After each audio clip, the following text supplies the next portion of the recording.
broken dreams. Eyes like a crime scene torn at the seams. The jukebox plays a dirge for the damned. In this twilight world where nothing is planned. True Crime Cafe, where the secrets spill. Every cup's a confession and every shot could kill. Underneath the neon lies a dark ballet. Dancing with our demons at True Crime Cafe.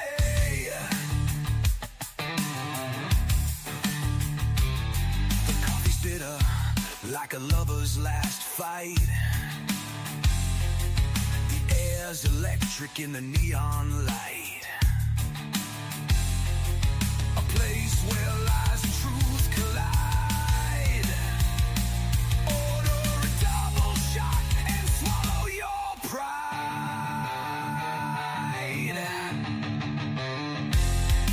Smoke curls up like whispers from the grave.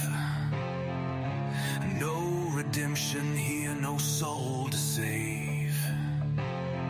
Each table tells a story etched in sand. The True Crime Cafe, where the end begins.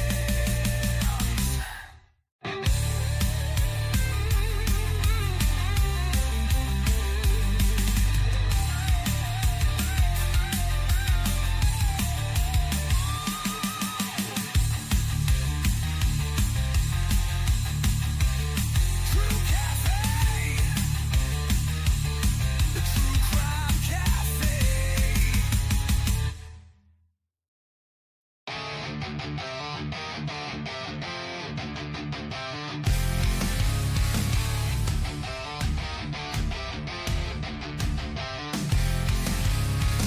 Coffee black like the sins in my mind. Sitting here where the lost souls unwind. Blood stains on the counter never fade. This is where the guilty come to trade. True Crime Cafe, where the secrets spill. Every cup's a confession, every shot could kill. Underneath the neon lies a dark ballet. Dancing with our demons at True Crime Cafe. The barista's got tattoos of broken dreams. Eyes like a crime scene torn at the seams. The jukebox plays a dirge for the damned. In this twilight world where nothing is planned. True Crime Cafe, where the secrets spill. Every cup's a confession and every shot could kill. Underneath the neon lies a dark ballet. Dancing with our demons at True Crime Cafe.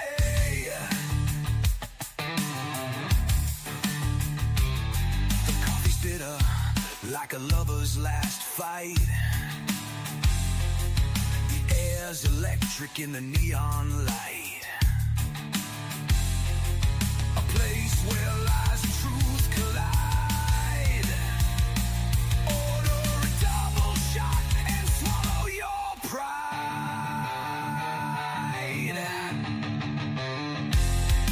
Smoke curls up like whispers from the grave. No redemption here, no soul to save. Each table tells a story etched in sand. The True Crime Cafe, where the end begins.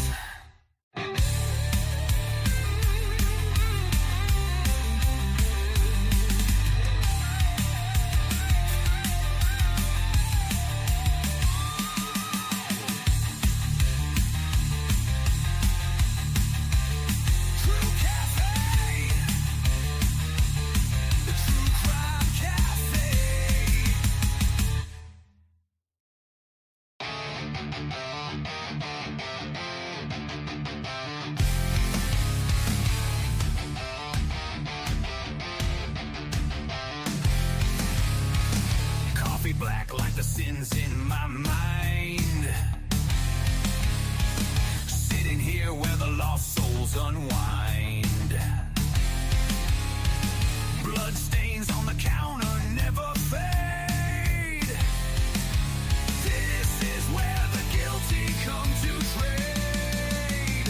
True Crime Cafe, where the secrets spilled.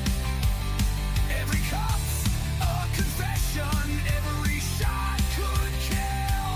Underneath the neon lies a dark valley. Dancing with our demons at True Crime Cafe. The barista's got tattoos of broken dreams. Eyes like a crime scene torn at the seams. The jukebox plays a dirge for the damned. In this twilight world where nothing is planned. True Crime Cafe, where the secrets spill. Every cup's a confession and every shot could kill. Underneath the neon lies a dark valley. Dancing with our demons at True Crime Cafe.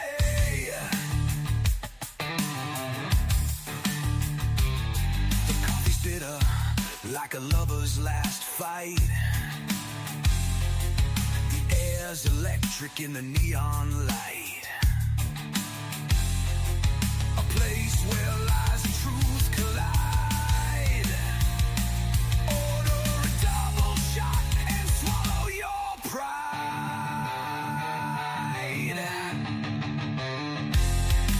Smoke curls up like whispers from the grave. No redemption here, no soul to save. Each table tells a story etched in sand. The True Crime Cafe, where the end begins.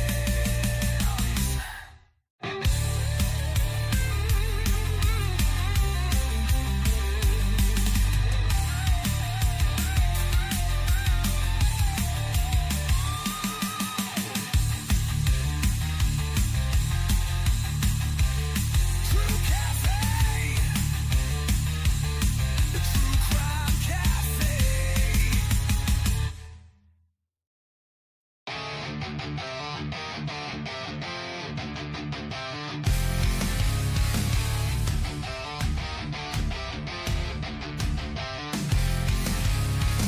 Coffee black like the sins in my mind. Sitting here where the lost souls unwind. Blood stains on the counter never fade. This is where the guilty come to trade. True Crime Cafe, where the secrets spilled. Every cup's a confession, every shot could kill. Underneath the neon lies a dark valley.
What's up, everybody? What's up? What's up? Can you guys see me? Can you hear me? I'm incognito. Hello? Hello? Hey, hey. Good evening, everybody. Welcome back to the cafe. Good to see ya.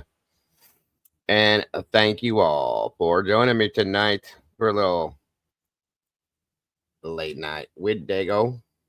Hi. Welcome back, guys. Come on in, grab a seat. It's dark in here. I was hiding. Rock and roll all the way, everybody. Not well enough. But now. Oh, now I'm hiding. I'm over here. I'm up here. I'm right there. I'm over here. And I'm here. And I'm there. And right there.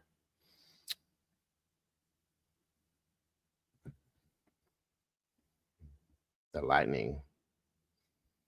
Hey. All of y'all, welcome back.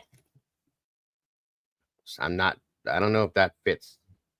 Maybe dummy pants, but yes, my hair is smoking. Come on in, guys. Grab a seat, get comfortable, please. Hit that like button on your way to the door. Share this out. Let everybody know that we be hanging out. What it do, everybody? It's Friday night. Welcome back. Great to see y'all. Now you get to see my peepers. I don't know how anybody could do a live stream, an entire live stream, wearing sunglasses through the whole thing. I just can't do it. Who we got joining us tonight? Looks like 19 peeps in the house, 12 likes. Welcome to the late night show with Dago. That's me. I'm Dago. Moonbreaker's in the house. Welcome back, Moonbreaker. Good to see ya. Looks like SRB. Welcome back, SRB. Miss Tandy's in the house as well. Joanne, welcome back to you, dear. Louis Valos, welcome to you. I think Miss Trish is in here. She was the first one in here. Charlotte's in the house. Kelly Coker, welcome back to you. Mittens for Kittens, welcome back to you. There's Miss Trish. Come on in, meatballs. Jump in the sauce with us. Let's see what we can spill tonight. Because you don't have fancy ring lights. I do. I just don't like using them. They're too bright. I got one right here. I don't like the ring lights. Scott's in the house. What's happening? Jesus, Scott. What time is it where you're at? It's got to be middle of the night. Welcome back, everybody. Come on in. Please and thank you. Somebody dropped me the... somebody dropped the Dago sign. You ever seen that, guys? I think some of you have. That's the Dago signal. You throw that up, I'll come running. Yes. This is true. During the day, I'm Dago. But at night, I become Dago. Captain Jenks in the house. What's happening, brother? Good to see you tonight. Oh, you're okay, bro. You don't have to apologize. Miss Rowena's in the house. Come on in. Yes, that is the Dago signal. If you throw that up, I'll come running. Justice, welcome back to you. I hope you guys are having a great night tonight. 3 a.m. I figured as much, Scott. You're just dedicated, bro. I appreciate it very much. Yes, we love Ro. I appreciate all of you guys jumping in here tonight with us. I think SRB's actually been packing and busy, and she's still in here. That is awesome. I sound like Wolfman Jack. Oh, hey. It's all right. Let's see here. Come on in, guys. Grab a seat. Once again, Moonlit Baby never fails. Moonlit Baby has been, I swear to God, I can't think of a live stream that she has not been in. Every damn live stream I've ever had, I swear she's been here. And I appreciate that so very much, Moonlit. I hope you know that. Ginger's in the house. Ginger, hey, hey, hey, Ginger, hey, hey. Hey, Ginger. Good to see you tonight. Thank you for joining us. You can't pack anymore? Oh, okay. Well, come on in and hang with us then there, SRBBBB. And I loves you too, Moonlit. You're awesome. Appreciate you. Thank you, SRB. That's cute. I loves you. We love you too. Very much so. Ginger, hey. Hey, Ginger. Great to see you, like I said. 29 peeps in the house. 21 likes. Come on, guys. Hit that like button. Come through the door. Or when you come through the door and hang out with here, please. 6:55 p.m. About to make Supreme Double Crunch tacos. Damn, that sounds good, Justice. Where are you at, guys? Do me a favor if you don't mind. If you're comfortable with it. Go ahead and let us all know where you're tuning in from in the chat, if you don't mind. I always love seeing that. We got some new peeps in here that we don't see on a regular. Newer peeps, I should say, that I don't know where you're from.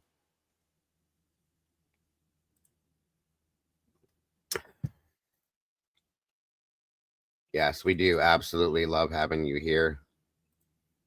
Look who we got here. Ghosting herself on in here. Probably half asleep, having a snack right now. It's the Mama Bear. Hello, Mama Bear. And welcome. I hope you're not too tired. Mama Bear's been working her booty off.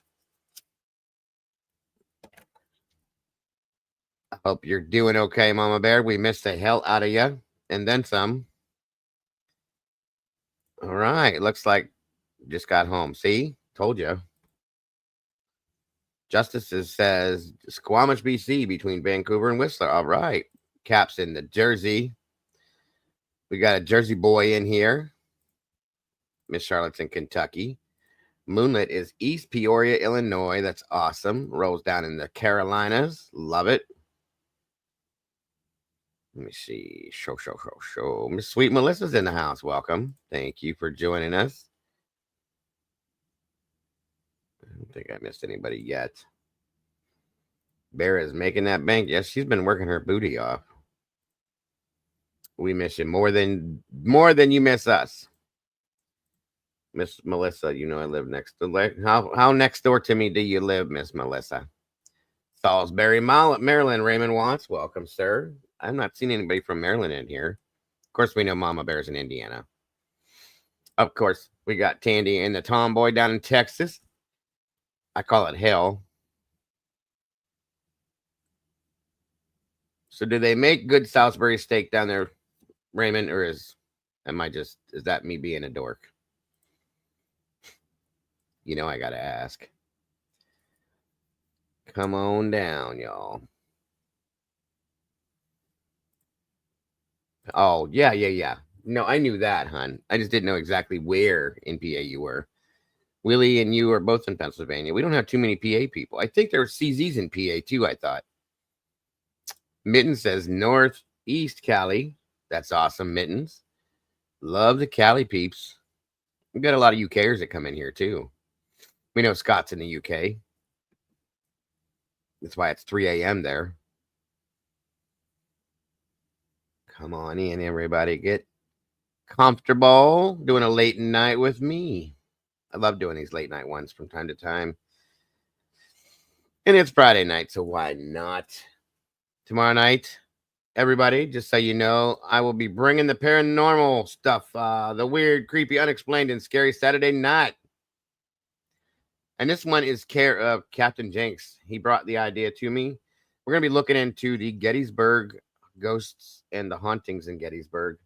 It should be interesting, guys. Very interesting. So if you're into that kind of stuff, come on and check us out tomorrow night. Please and thank you. I'm going to pull it up and show you guys, but I'm going to show you guys that it's an unsanctioned site. I don't know if it's real or not, okay? Jesse said he used to write for the place that put it out. And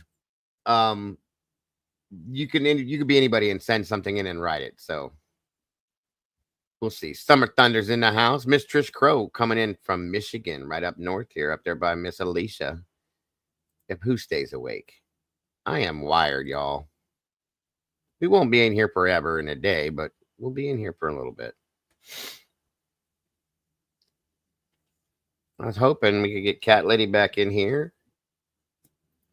A couple other people. It was. I enjoyed last night, Melissa. I didn't even know you were here. I'm glad you were. I didn't get to see you too much. Another Jersey in the house. Is a Jersey girl. We got a Jersey boy and a Jersey girl in the house. That's pretty awesome. Mountain Mall coming from West Virginia right down below me. That's awesome. Oh, I will be fine, Tandy. I will be fine. True Seeker, welcome back to you. Stale Salisbury steak is fantastic. Not invented here, though. I didn't figure as much. I was just being funny, but that's awesome. Gotta love homemade Salisbury steak, folks. Not that stuff that comes in a box that's frozen. Was it Banquet or whatever? That? No. Nope. My wife makes it homemade. I love it.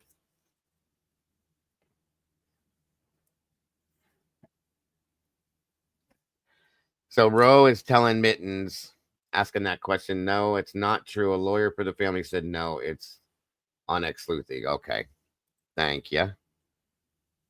Last night's panel was definitely a good one, guys. We had a lot of peeps in here. Hell, we can do it again. We can do it again if anybody wants to jump in here with us tonight. I don't mind it. I truly do love having the conversations where everybody gets involved.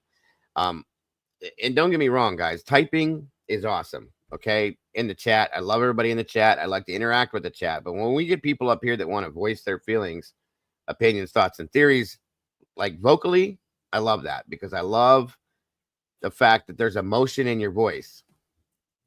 Typing doesn't show emotion, and I can feel the emotion when you guys are talking about it. So I love it. Yeah, it was somewhat comical too. It was interesting either way. Good to hear, Summer. I'm glad. Hit that like button for it. Share it out from last night, guys. The more views, the more happy YouTube is. So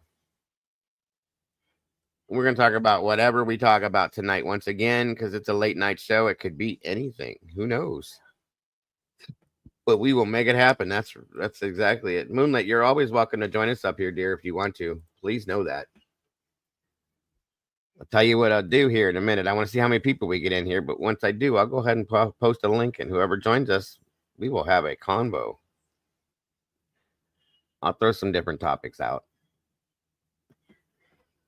Thank you, Miss Tandy, guys. If you have not become a member of the sauce yet, if you have not become a meatball, you might want to think about it.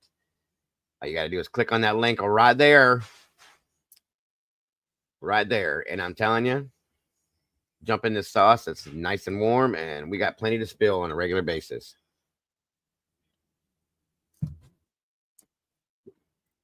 SRB and Miss Alicia went and got 2 brand new big old pots to fill it up with these meatballs. Yeah, that's all you got to do. If you've never been up here before with me, I got regulars that come up here all the time. When you jump backstage after I post that link, all you got to do is show me your face for about 30 seconds. That way I can make sure you're going to come up and show your face and not your waist. That's all. You don't have to keep your camera on. I promise you, I won't put you up here with your camera on if you're not comfortable with it. I will protect you. Yep. Big old pots ready to simmer. We can fill them up, guys. Fill them up for sure. That's facts. We love a lot of spice in our sauce. Our whip. Look at that. That's been a minute. Good to see you, dear. Thank you for joining us. Good Lord, it's been a while since you've been here. Wonderful to see you. We've missed you. Come on in, everybody.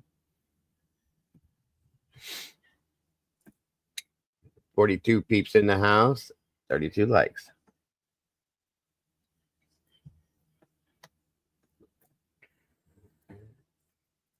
Miss SRB, thank you guys. If you want to join us in the Discord, it's so super easy.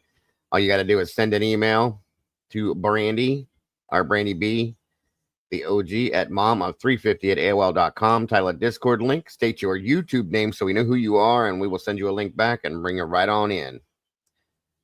Jacob Monster 999, the man with the awesome questions. Welcome, sir. I have not seen it. I'm watching it tonight after this, guys. And I wanted to try to give everybody a chance to watch it. before I talk about it, because I don't want to like spoil anything for anybody that hasn't seen it. You know what I mean? I'm just trying to respect that for all you guys that want to watch it. Once I give it a day or so, probably by tomorrow afternoon, maybe, we can definitely talk about it. Um, oh my God. I am so sorry, R. God bless, dear. And nothing but condolences, thoughts, and prayers from all of us to you. I am so, so deeply sorry. That is beyond horrible. I promise you're in all of our thoughts and prayers, R Whip. That is absolutely unbelievable. I am so, so sorry from my heart, my whole family, and all of us. Please know you're in our thoughts, dear. Phenomenal Mom, welcome. Good to see you tonight. I am so, so sorry. I don't know what else to say. I wish there was something I could do. I imagine it would be. Good God. So horrible. So horrible. Oh my God. I'm so sorry, hon. That's beyond horrible. That's just too much. So, so too much.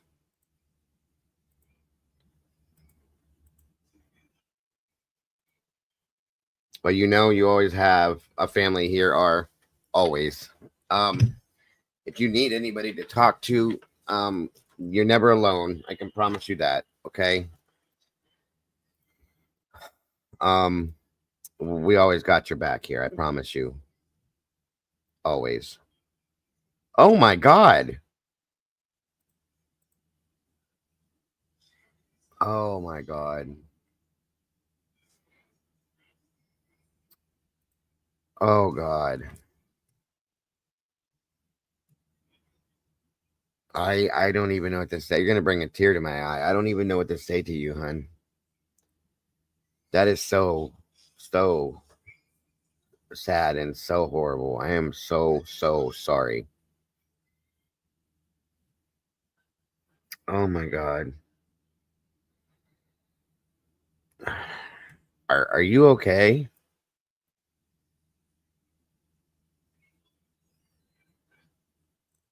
It is, Ro. I absolutely horrific. Absolutely horrific. I agree. Oh no.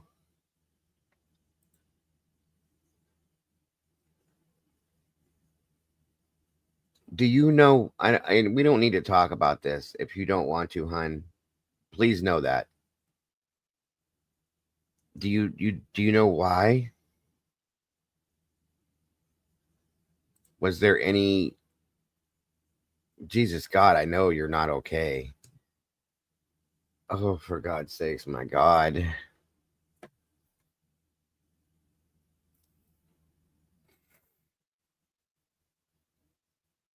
I don't like seeing anybody go through that. Okay, but let alone people from my community, our community here. It breaks my heart. I want to hug you so bad right now.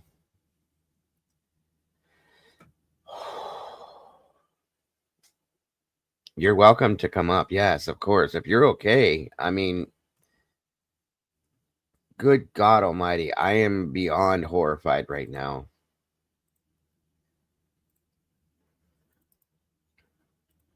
Oh, I got tears in my eyes. I don't know what to say. That is so unbelievably horrific. Kelly Land, welcome, dear. True Seeker. Tanya Jordan. I mean, some people it helps them to talk about it when they go through things like this. Um, but I'm a mom. Good to see you. Katie Batts, welcome, dear. Okay, here's what you do, hon. There's a link that's posted. It's pinned at the top of our chat. Okay. And it says StreamYard. You click that link and it'll bring you backstage. And then just show me your face for a quick second. You don't have to leave your camera on once I see you to make sure it's you, because some people will take advantage of that. And then you can turn your camera back off unless you're okay with it. Some people don't mind it. And then I'll just pull you up here with us. Okay. Yeah, I 100%. we all in here, you know, this community are, we support each other in every fashion that we can, and always, always. Oh shoot, hold on, let me fix that. How did I do that all the time? Sorry, Truth. Let's try this one more time. Here it is. There we go. Okay. So at the top of the chat there's a link and it says StreamYard in it. You just double click that, I believe, and it'll pull you backstage here if you want to join us.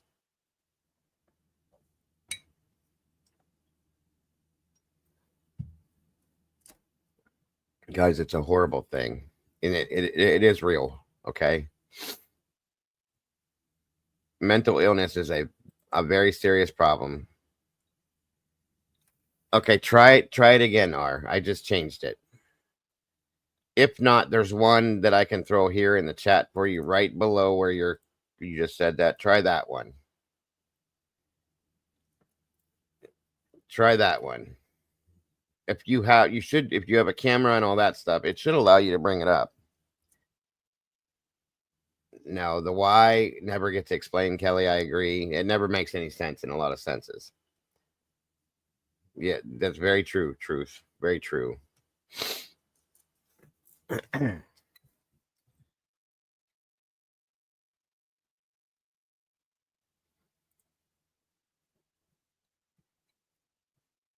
Oh my God, Trish. There we go. Okay, you can turn your camera off, dear, if you don't want to leave it on. I see you. Can you hear me? Okay. Am I just on with you or everybody? You're up here now. Everybody can see you. You can turn your camera back off if you want to. Okay, I don't know if I know how, but Oh, hold on. We'll get you through this. It's hard sometimes the first couple times. Go ahead and click the link again. And then I'll explain to you how to do all that stuff. You don't have to turn your camera on again, hon. I saw you. Leave it off. You're fine. Okay, now on the bottom of the screen, there's a little thing that looks like a camera.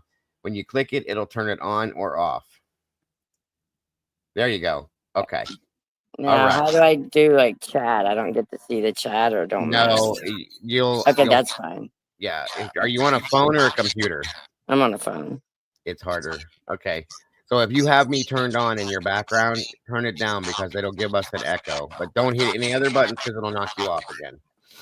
Turn me down. Is that like that, you mean? I think it sounds good. I don't know, guys. Do you hear an echo or is it all right? They can hear you. Let me make sure. Okay. Hold on. Let me get your volume right. Get rid of your background noise. And I think we're good. Okay. Okay. They're saying they hear an echo. Shoot. Hold on. I'll work you through this too. Do you have me turned on in the background anywhere? I don't understand what you mean. Are you watching me like on another Yes. device? Well, I can see you and then I can see the round R. Okay, so let me think here. Hold on. Let me check something for you. Don't touch anything. 1 second. Okay. Let me try something here. Where the hell did my settings go? Here it is. Okay, hold on. It's hard to work people through. I'm sorry. No. It's not your fault. It's just very hard to talk people through things sometimes. All right, guys. How about the echo now? Now is it bad? I don't know. Let me see what they say. What it is sometimes you have to go, and I can walk you through that too. It's just harder on a phone sometimes. Is there still an echo, guys, or are we good now? Still an echo. I don't know. Let me. What see. about now? I'm waiting to see what they say. At least where there's no delay. That's good. My voice is very low now. Okay. Yeah. Hold on. 1 second. Let me get in the settings again.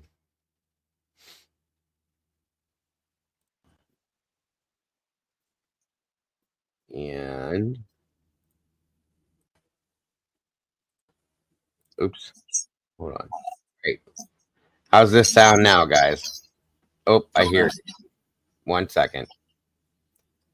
We'll get it worked out. No big deal. Just takes a matter of a few seconds sometimes. All right. How about now, Is that everybody? better? How we sound now? I don't know. Anything any better? I don't know. Is it? I don't hear anything, but they may. She's on a phone, SRB. Like at the bottom, I see a microphone. Is there anything down there that looks like a little wheel that would be your settings? And the bottom of And your there's three screen. dots. And I guess it says settings. Okay, And go to audio. and then go to audio and then click the echo cancellation. Either check it or uncheck Is it. that better? I think we did it. Oh, wait a minute. What do you guys say? What do you think? Is that better now? You sound Or amazing. now? Let me check it here. Let me do this. All right, how are we sounding now? Is that better? I hear you great. How do you hear me? I can hear you. You're a little low, but I turned the echo thing off. How about now, guys? Is that better? Oh, wait, now I have an echo. Hold on. Shit. This is such a pain. It's not Sorry. your fault. It's not you. Me. You're okay. Don't worry about that. All right, how about now? Am I echoing or you? I think it was me.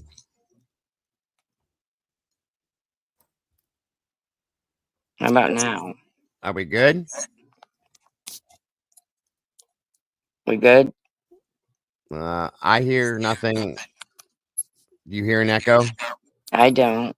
I do hear. I hear myself repeating in the background for some reason. Shit. I don't Renee, they're understand. saying Renee's echoing. Okay, how about? How about Hold on. You don't have me playing anywhere else but on your phone, right? right? I'm outside just sitting like with my phone. I was watching. I turned you on. I noticed you were live, so I hopped on. Okay. Well, no, it's great. I'm glad you're here. SRB said to have you pause your YouTube stream. Oh, wait a minute. Oh, I see. How about now? Is that better? Wait, I still hear myself. How Hold on. Wait. That might mean. How about now? Anybody? about now? Good? No? I can hear myself echoing. Oh, I that's. don't want to waste like everybody's time, Well, honey, so we have all night, guys. Honey, don't worry about that. You have any as long as you have all night, I have all night. Don't worry about that. alright. I just can't figure it out. I can go back to settings and try it again. This is your first time. Oh, say when you went into settings, did you check or uncheck the echo cancellation? I unchecked it. Okay, try checking it now. It'll automatically adjust mic volume. That'll turn you up and down, but just check it where it says echo cancellation and check the box. So Okay. All right, let me know when you do that. Alright, I did that. All right, hold on. And then right by the mic, it has a default. Do I do default speakerphone or headset? Are you have headphones or are you on speakerphone? I don't. I'm on speaker. You want me to hit that? Yeah, go on to speaker then. Is that better? How's it sound, guys? Is that any better? It seems to sound okay to me. How about now, guys? I don't hear an echo anymore. Are we good? Yep, they said we're good. And she's gone now. Is that better?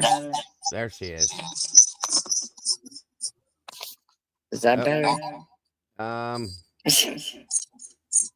Hold on. Okay. Guys. Oh. Can barely hear me. I don't know why this is doing this tonight. This I is can weird. hear you. Yeah, if I have to uncheck this, I have the thing back done. So can barely hear me. How about now? I can hear you. These electronic devices are ridiculous. Yeah, you sound okay to me. How about now, Trish? Do you own a set of headphones or earbuds? No, I don't. Okay, no problem. I wonder if I did. Let me try that. Give me 1 second.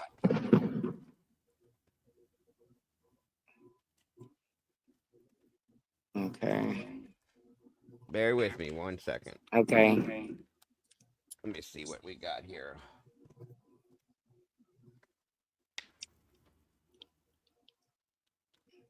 I don't use them very often, but sometimes you just got to. This is weird. Well, it's difficult sometimes when people are on like two different devices. I'm on a computer, you're on a phone, so we have to make it work. That's Okay. okay. All right, let's see what happens now. Hold on. Okay, can everybody hear me? I Can can you hear you. you hear me okay? All right. Now let's see. How about everybody in chat? Can you hear me?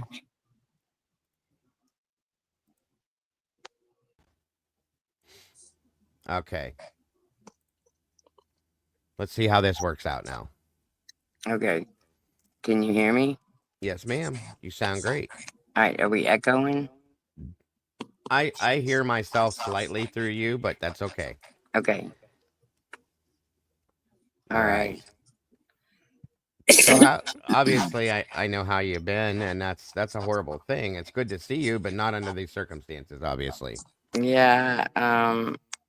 Well, it's just such a. It's just. I think I was probably in shock for. Of Happened course. September 9th, 2025. I mean, last year. Sorry. Yeah, it's okay. September 9th, 2000. What 24? 24. Yeah. Okay. Yeah. So I've been my mom's caregiver for. I lived with them in Myrtle Beach. My mom and my dad. 8 years ago, they moved there to retire, and so I moved with them. And my brother, he's an alcoholic, Okay. and so it's on again, off again with him. He lived alone, and my dad. It's just. It, it's just a thing. He was a bad alcoholic, and also probably some mental issues apparently, but I didn't know to that extreme. I had no clue Mhm. to what extreme any. So anyway, I started taking care of my mom when dad died, and we moved her back to Charleston and Uh-huh. bought a house there for her, and she lived alone with just like the necklace. And I lived hour and a half away, so I'd come and I'd stay sometimes 2 weeks, and I'd go home for 2 days and come back, stay for a Right. week, and just give her a couple of days without me bugging her every minute. But Sure.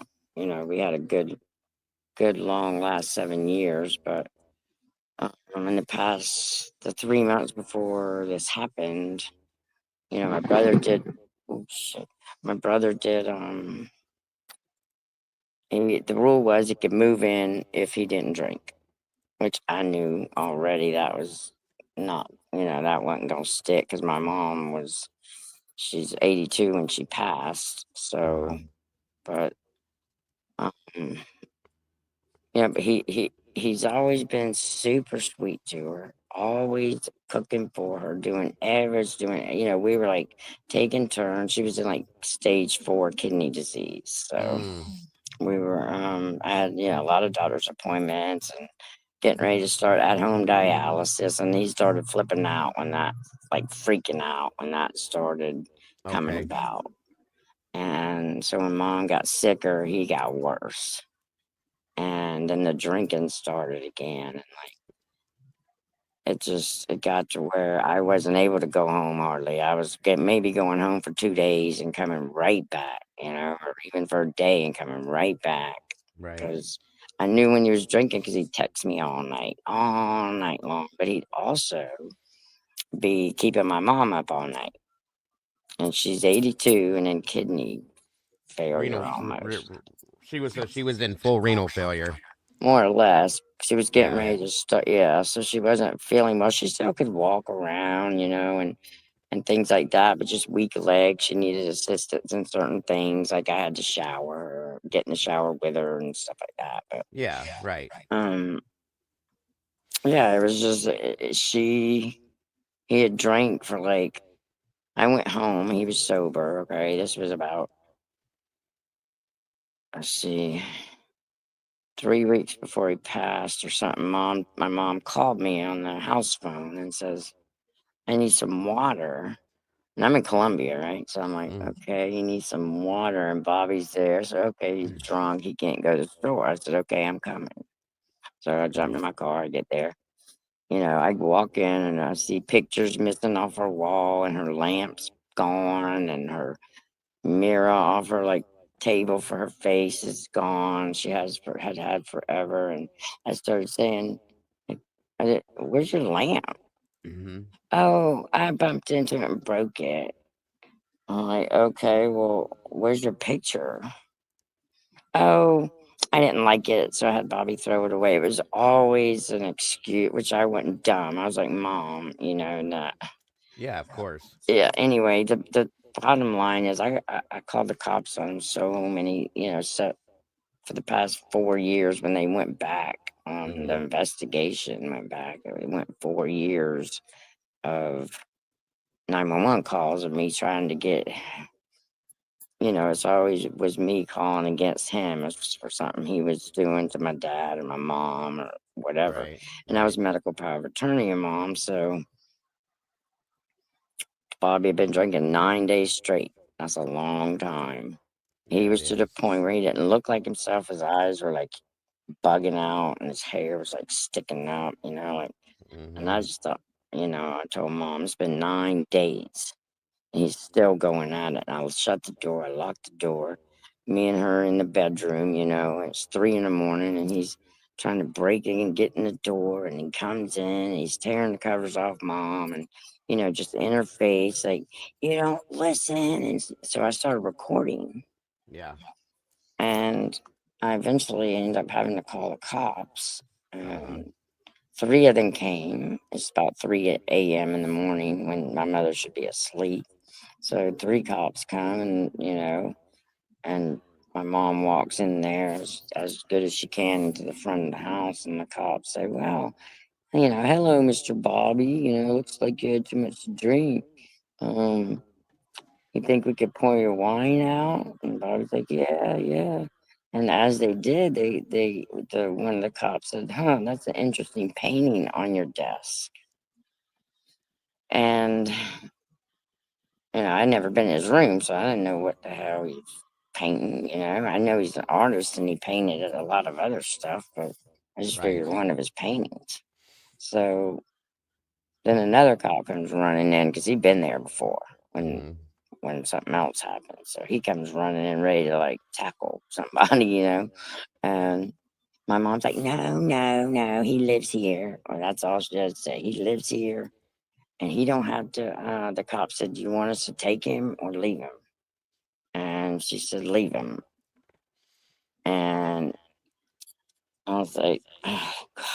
I mean, I just went through all that, showing the cops all that, and he saw me doing all that, and then they wouldn't even take him out the house. I told him, "Look, my husband even called and said he would drive all this way and get him and take him to a hotel." And I begged my mom to go to a hotel with me, and she would not. So Mm-hmm. I stayed and I waited and made sure he stayed in his room. He didn't come out. And I had to get home. I had to go home though about 2 days later. So I went home and I got home Friday night late, or maybe it was Saturday morning. I don't remember. But me and How mom far? texted How far away did you live? hour and a half. Oh my God. Okay. Gotcha. So I get home and Sunday morning I'm getting ready to take the grandkids to go to the like safari thing. And I get a call from MUSC and they say, "This is the MUSC Burn Center." I'm like, "What?" And I'm like, "Yeah, we have your mother." "Mom, for what?" They said unfortunately, she's not going to make it. She has burned over 75% of her body is burned 3rd degree and almost worse. Like, you need to get here. So I said, "Holy shit, okay, I'm coming now." So I call my other brother. Okay, I have 2 brothers, a younger brother and an older brother. My older brother is the one that did this. Okay. So I get there, nobody tells me anything on the phone, nothing. I say, "Well, where's my brother?" Because I know he lived there. And they said, "Well, we'll talk to you when you get here." In the meantime, I called the neighbor and I said, Ray, what is going on? Yeah. And he said, I don't know, Renee, which he did, but the cops told him not to tell me. He goes, I don't know, Renee. All we heard was 2 explosions. And I said, holy shit, the gas stove. Bobby must have been cooking and mom must have been standing for her to still be alive. Because my daughter called me during all this, says, oh, mom, I just saw on Facebook Bobby's dead. And I'm like, what? Bobby's dead? Oh my God, this must have been a horrible gas fire. You know, I had no clue. I had no clue what my mom was going to tell me. Yeah. I had no clue whatsoever. So I get to the hospital. Well, first they call me and they're like, they wouldn't let my brother in because I didn't know that she told the ambulance drivers her son caught her on fire. Okay. So when my brother shows up, they're like, oh no, you can't go in. Well, he's screaming, my mom's dying. You know, they wouldn't let him in. They had to call me, medical Mm-hmm. and say, do you have another brother? And I'm like, yes, that's my little brother. Let him in. Mm-hmm. So he went in, and still nobody told me or prepared me. I mean, I got there, and the nurses tried to prepare me for walking in the door, and I said, get away. I don't even want to be prepared. Just get out of my way. Yeah. And I ran up. Well, Are you all right? yeah, I opened the door open, and my mom loved her hair. So the most beautiful blonde. I curl it and wash it and straighten it, and it's so beautiful. And actually, I have her around my neck. To see her. Oh, that's so beautiful. Yeah, but so when I walked in, you know, they tried to cover her and they put this cap on her head, but the cap had raised up and it was like just really bad. And I went and ran straight across because she was kind of like this on her side, and I ran up to her face and I was like, Mom, it's me, Nanny. And I said, what happened? And she opened one eye and looked at me and said, well, Nanny, he finally did it. And I was like, what? What are you talking about? And she said, Bobby poured gasoline over his head.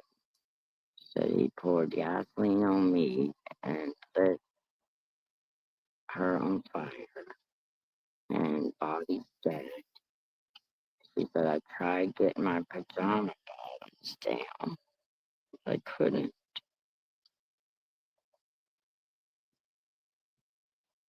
And that's all she said. And I just go, oh my God, I'm so sorry, Mom. Then I had to go in the hall because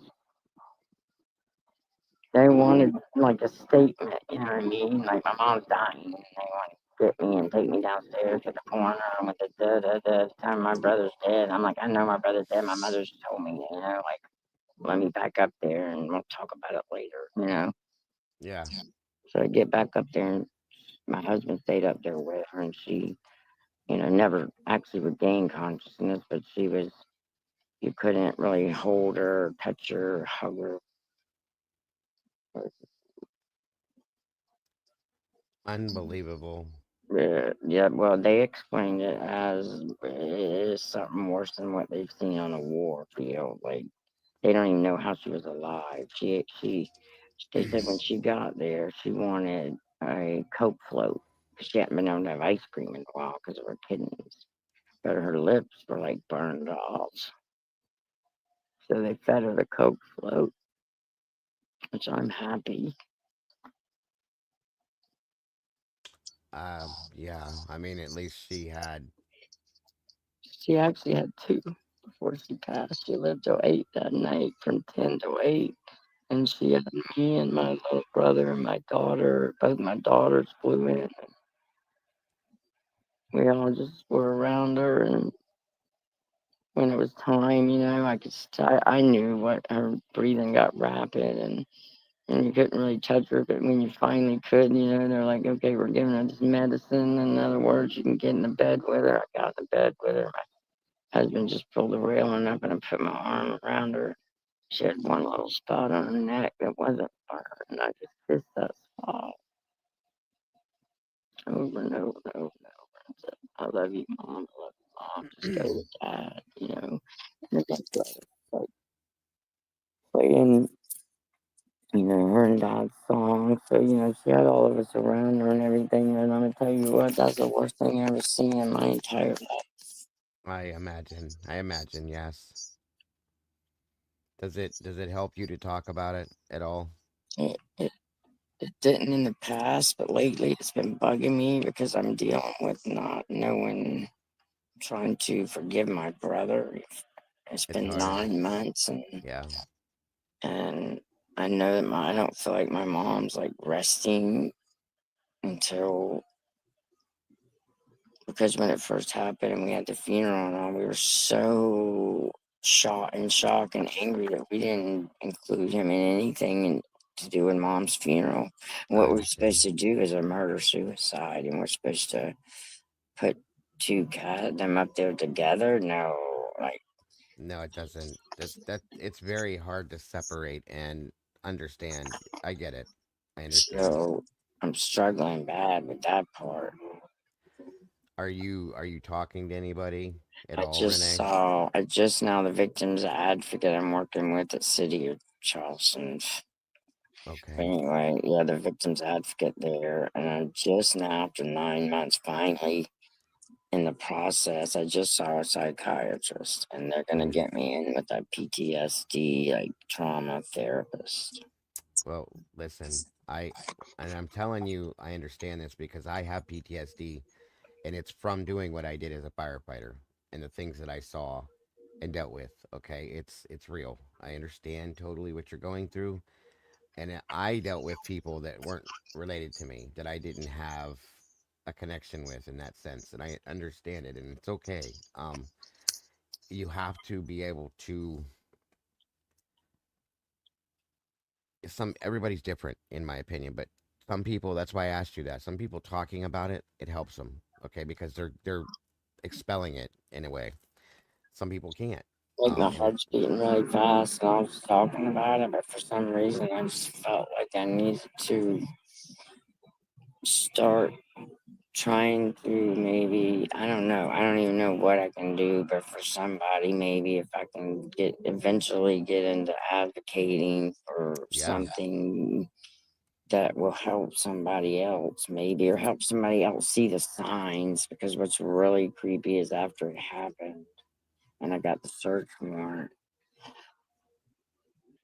about 4 months after I got the search warrant, I read it. I hadn't even read it, mm-hmm, until like 4 months later, and it said, because we were wondering, how the hell did they get my mom out that back door? She made it all the way from her bedroom to the back door. mm-hmm, I don't know how. Um, and everybody kept saying, how the hell the neighbor was jogging. He just happened to take a morning jog when he usually does it on a different day that morning. And mm-hmm. he saw smoke coming out the top, and he heard he said he thought it was a cat meowing, but it was my mother. And Oh, okay.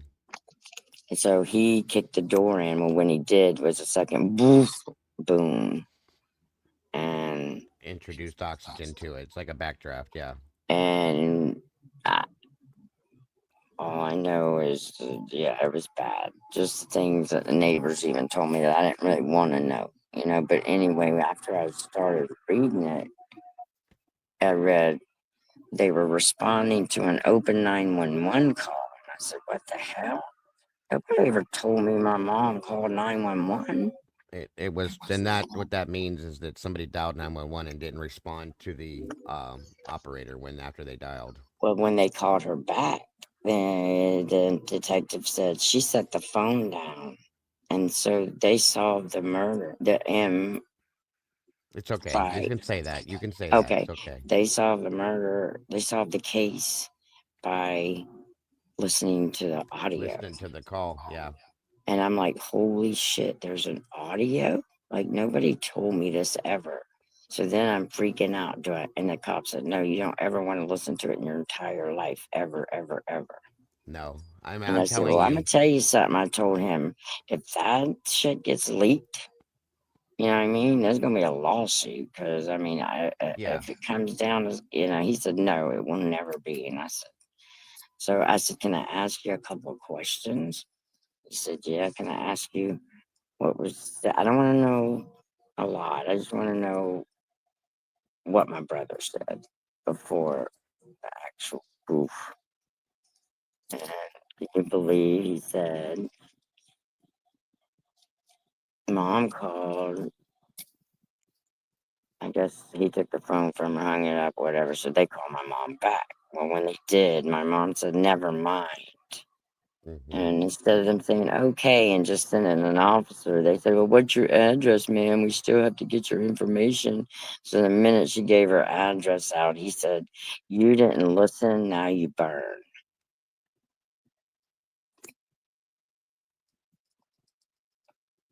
Did he ever present, other than alcoholism, did he ever present any other mental health, like show it in any other form that you know of? Um,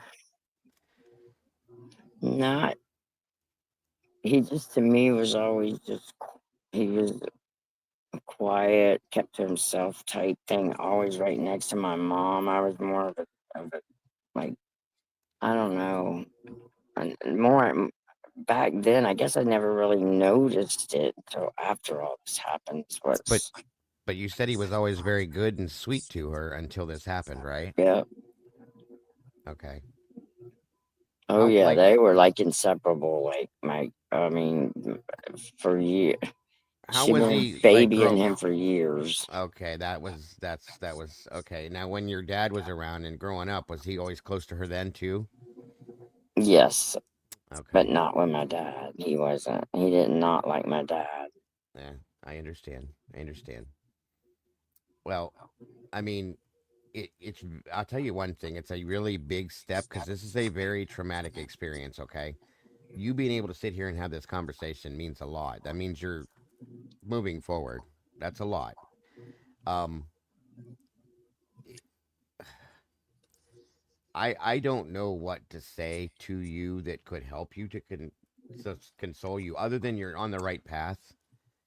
And Yeah, like I said, we're always here. If you ever need to do this, you feel like you need to do this, it is definitely you're telling yourself you want to do this because it you know what you need to do to deal with it. You know what I mean?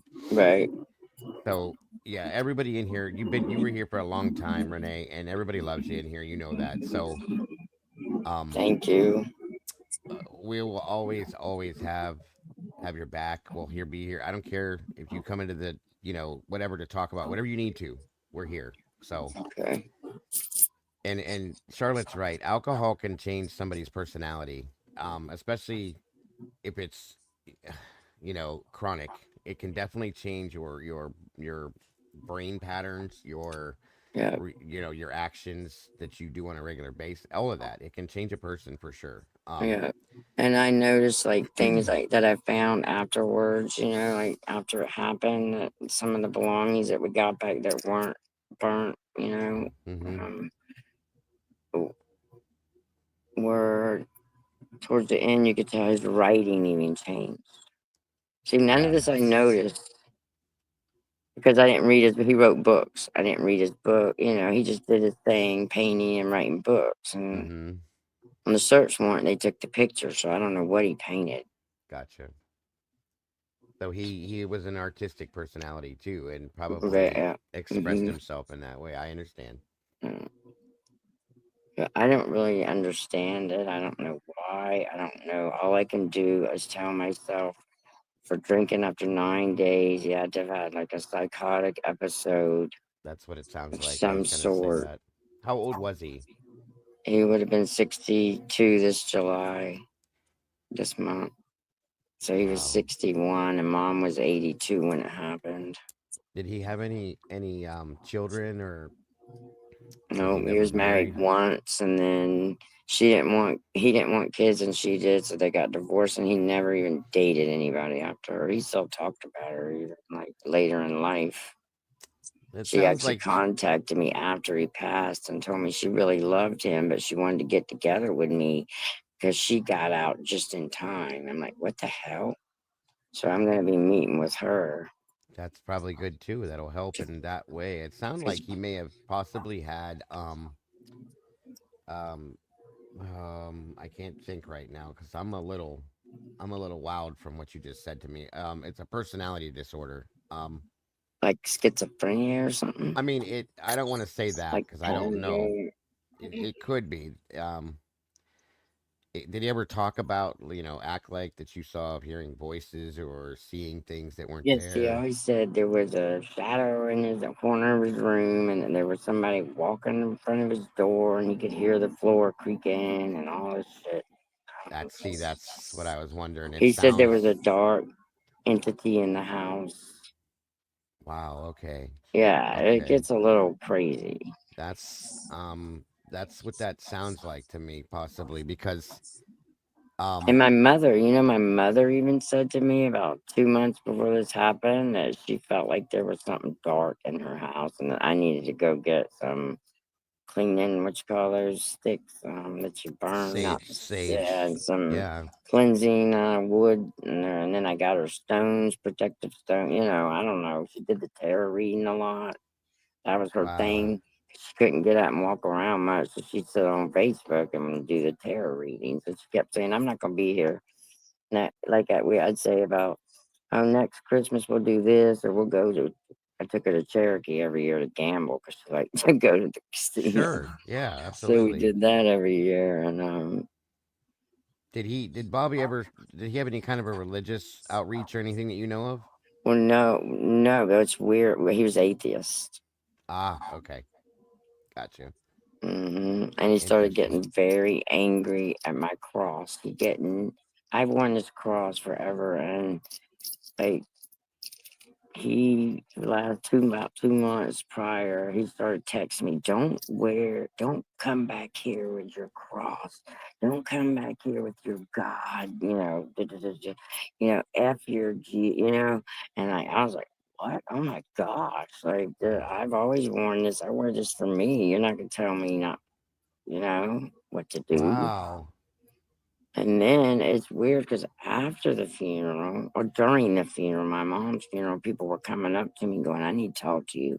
Bob even texted me. It's like, okay, why didn't all these people tell me this before? That's wild. And I'll tell you right now, I don't like to get weird people out, but it sounds like, he had something going on. A lot of people would call something like that a possible like possession, But okay? see, that's a weird thing I've been kind of like thinking about, because I'm going to tell you what, you can go to my mom's house and you feel pure evil in that house. And you feel like the devil is in there. Well, that was a horrible thing that happened in there, so yeah, I can understand that. Um, Because we had to clean it out. That's another thing. The city was then they left it and left it just sitting there, and our insurance company kept saying, "Don't touch it, don't touch it," and we're like, "Ugh." Well, while we're sitting here, the ceilings are caving in, and all the rest of my mom's shit's getting ruined. yeah. So we couldn't really save much. I got some pictures, and I did save one pair of pajama bottoms. I don't know, but just a couple little things, and just I don't know. I don't So understand. did the fire actually do destroy the house too? Okay. Yeah. Do you know I how mean, long not after it started that the fire department responded? Do you know how long? it was quick. Um, Okay. they were right around the corner, actually. Yeah. The two first responders got awards and all kind of stuff because they've actually have some of the firefighters are actually in therapy now from That's that. yeah. I'm a candidate. And Right. I've seen it. unfortunately, we didn't know. See, the night we left the hospital after mom passed, we went to my brother, my younger brothers, and me and my daughters, and we were all sitting around still talking at like 3 in the morning, and truck pulls up, and it was a good friend that was our family for years, and then he was one of the first responders on the scene, but he didn't know it was my mom and Bob Okay. until later, until during the night. He's like, "Holy shit, that's the Ogles!" So then he came over and told David, that he put Bobby out. Like, yeah, it was bad. Wow. That's wow. Um, I don't even have words to to say to you that could help you understand how sorry I am to you. This is not something that is just easy to let go of. You know what I mean? So Hmm. the fact that you're seeing a counselor or a psychiatrist, please don't like keep doing that. Don't I stop am. doing that. I am. It takes a lot. I go to therapy once a month still because of my PTSD from that what things I've seen and heard and dealt with. Okay, Yeah. it's okay though. Don't feel bad about yourself. It's a normal Right. thing. It's okay. We're only human. We can only be Okay. expected to deal with so much. So Right. Yeah. you do what is best for you, what makes you feel okay. But that is one thing I'll tell you will work. It'll help you. Like I said, some people like me.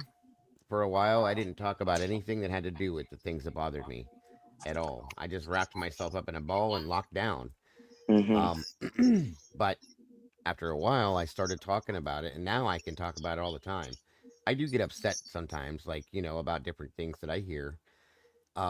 But I know how to deal with it now. I was taught how to deal with it, and they will give you coping mechanisms to help you deal with things like that. As long as you stay on what they give you, it's very helpful. I promise you.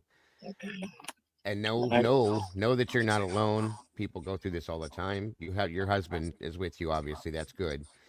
You have kids. You have a yeah. family that And then supports you. in February, my husband's brother shot himself behind the VA in the heart and killed himself. Oh my God. Good Lord. When did that happen? February. Of this same past year? So I'm kind of like, yeah, it's been bad. I am so sorry. So sorry. So Is that's he why I okay? haven't really been on much. I was watching all No, this I true wouldn't. crime and all, and then all of a sudden I felt like, oh my God, this Yeah, happened in my own life, and I can't even watch that shit for a while. And then, I totally understand, Renee. That makes perfect sense. Okay, it does. yeah, That's a lot to go through for one person in a year, let alone in a lifetime. Okay, it is. okay, yeah, I know. It, That's it what. are you is your husband okay? Mm, he goes through his. They were super close, so That's what I was. they were only like a year and 3 months apart, and they were just the VA. Just it was a thing, I guess, against the VA. Mm-hmm. He got injured in Iraq real bad, and they weren't treating him right. It happens every day. Sad to You know, say, but it does. he went behind the VA and just shot himself in the heart. I understand it. I get my best friend. You've been in here before when I talked about because you've been with us for a long time. Hmm. My best friend Angie that passed away 3 years ago. She was my best friend for 41 years. She was also a very high functioning alcoholic. Um, because Angie, when we were 19 years old, she was in a relationship with somebody we went to school with. Hmm. They were engaged. They were together all through high school, middle school. They were engaged, and something happened to him one night, and I think he was drinking, and he pulled out a gun and shot himself in front of her, so close to her that he Oh my was on gosh. her, right in front of her. Mm. Okay, and she started drinking and never stopped. If she could function, she worked for the union. She was just very high functioning. You'd never know, but it was every day. And I talked to her all the time, and it never went away. She went to counseling and then stopped because every time she would talk about it, it hurt her too much. Okay. And so she stopped. But she could talk to me or my wife or a couple of our other friends, and she was okay when she needed to, but she would break down a lot. So it's permanently traumatizing to see and hear and feel these things in our lives. But I'm not a doctor or psychiatrist. I'm just a person just like you and everybody else in here. But I feel for people because I know I've been through some things, and I've seen some things, and I'm close to people that have been through some things and seen some things. So I understand it, and I just don't. a lot of the problem with a lot of people is they think they're alone. That people don't ever experience these things. Because your situation in 1 year to go through that, that's a lot. That is a whole lot, and you're very strong, obviously, Yeah, which is yeah. amazing. I But can't we're still, even go to the you're, grocery store. I can't like do I can't really go in crowded places or go out to eat or like I get it. I yeah, it's crazy. I get it. No, I understand. But like I said, all of that stuff, if you keep going to your therapist or psychiatrist or whatever it is, you tell them all these things, Renee. Yeah, I Everything did. that, yeah, tell them all. And they will give you the tools and the mechanisms to be able to treat yourself to deal with these things, truly. I, I see her actually again on the 17th. I just saw her, but she wanted to see me like soon. They're kind of my doctor got kind of worried about me, I guess, and called Yeah, them, and then they called me like on a Saturday or something like. I'm that's okay. good. I'm not in any danger of doing harming myself. Like I would never do that to my kids or my grandkids. You know, Mm, that's not even in my mind. right. So I guess they're just worried about me just because I've lost like 20 pounds, 30 Well, pounds that's a lot of almost. stress. That's a And lot my of hair's stress. falling out. You know, it's just not good. Yeah.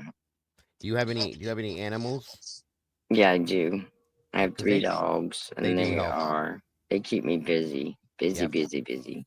They help, and they can sense the sadness and the Yep. pain that people go through, and they help. I think they Oh, help a they lot. I hug think. you. Like Navarro hugged me, and Max will hug me, and yeah, Mm-hmm. they're sweet. Yeah, they They're definitely sweet know. souls. Mm, but I won't take up any more time. Somebody else No, might want to we're come here up. all night to do this. You're not taking up any time. I just said anybody's welcome to join us up here tonight, and um, we're just doing a late night hanging out show, talking about whatever we talk. So, I mean, I'm moved that you were willing to talk to me and the rest of us about it. That means a lot. It does, and know that you're Well, I always. kind of seen, I've been on other platforms, of course, I'm in the background a lot and put my opinion out there, which really don't mean jack shit, I just kind of do It, it put always my little, does. you know. Always does. So, but then when I watch you, I've seen you had mental health stuff on there. I just see it and hear it more. So I thought, well, maybe they'll understand more. Oh, Or, absolutely. That's you what it's know, all about. That's what this community is all based on, the fact that we can support each other. You know what I mean? hmm We're human beings and people go through things, period. And, I want people to know that it's okay, and that as a community as a whole, we can all support each other and help each other get through our life, right, without having to feel like we're alone. So right. that's important to me, very important to me. And I'm glad you've, always been a part of this community for as long as I can remember. Um, hmm and like I said, I'm glad that you feel comfortable enough with the community to be able to do this. That's amazing to me.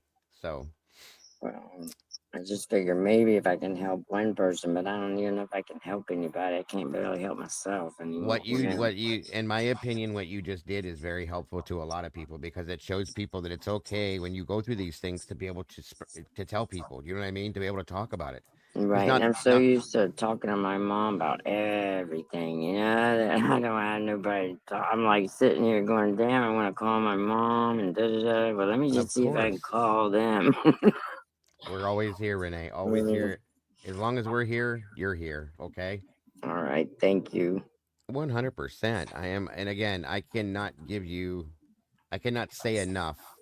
I'm sorry to you, to make it okay. I'll never be able to do that. I know that.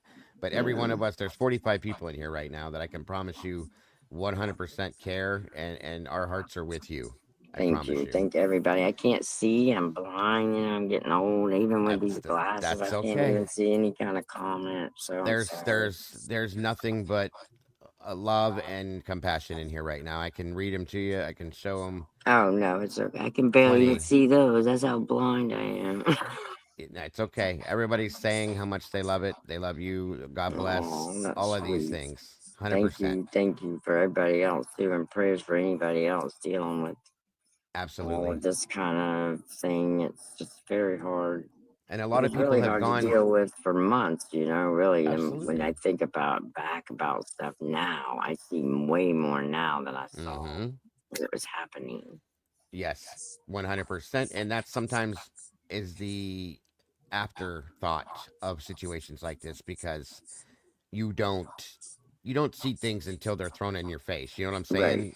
And exactly. unfortunately, this was the absolute biggest way to happen. So, Yep, it was you know, definitely thrown in my face. That's for sure.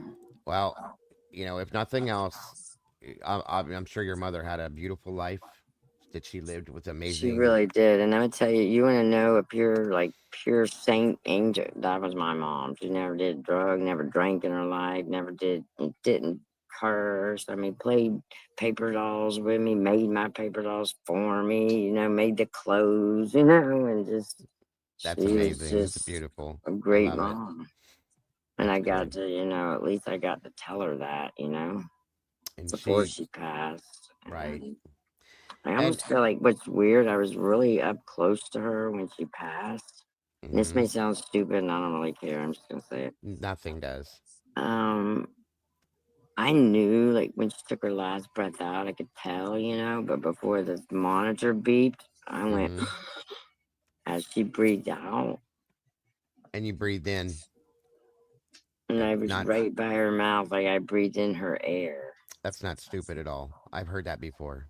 I don't And think that that's it's stupid. like, I don't know. I was walking down the steps yesterday. My grandson was behind me, and I said, "Oh Lord!" Like I couldn't. I get down the steps, and I was like, well, "I can probably run down these steps. Like, what am I sound like my mom right now." And my grandson started laughing. He's like, "I was thinking the same thing. You stepped down and said, 'Oh Lord.'" hmm Like, well, I don't know. Just She's with you. She will be yeah. I with you think always. I believe that. I feel that. I agree. I like I said with my friend Angie. It's been 3 years now, and I smell her sometimes. She used to wear a specific perfume, Yes. and Yep. I and I mean we were so close, like brother and sister. We started friends in kindergarten. I'm 50. Yeah. She's And 50. Okay, and I smell her sometimes. I smell my wife smells her sometimes. We hmm, feel her presence sometimes, yep. and it's funny because we live in a state. Cardinals are very. It's our state bird. Okay, and this sounds stupid, like you said, but it's not. I sit on my front porch. We both do a lot during the Mm-hmm. summer and so on and so forth. And I swear to you, every day, at least once a day, a red cardinal will sit and perch on our front porch while we're out there at least once a day, and we both feel that that's her. And Hmm. there's a thing with that I read one time, and it's a comforting feeling. Okay, it Yeah. it really is because Oh, I I like I love nature. I get my most signs when I'm in nature. yeah, And you have to absolutely, ask for them out loud. My mom and me talked a lot about death just because of her kidneys. yeah, So, like, I already knew her wishes, and I would say things like, okay, now throw me those signs. You know what I mean? Like, if something happens, like, do this and yes, do that. And she's like, yes. don't worry. And every time I like walk by her, she'd be like, do you know you have a lot of angels following you?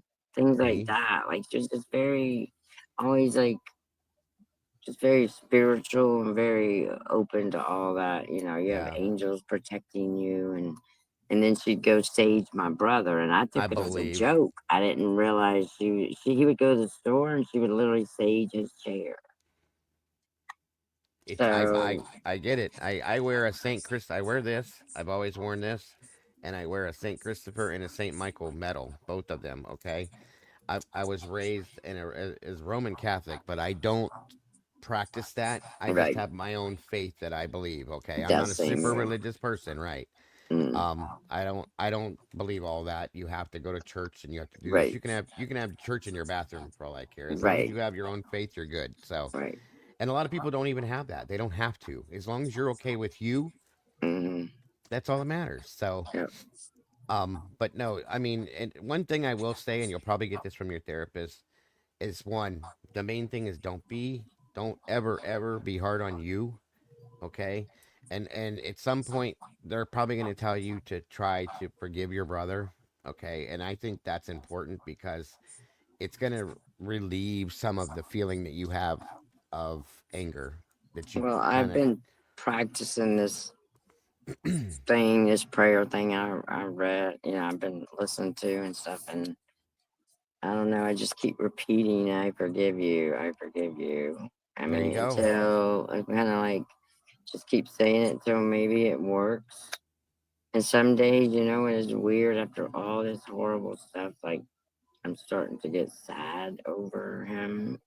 Well, and that's good because And it, then I get sad, but then I get angry. Like, why angry. am I crying over? You know what I mean? Like, after what he did. But then I think of, like, growing up, all the things we did together and how sweet he was to me.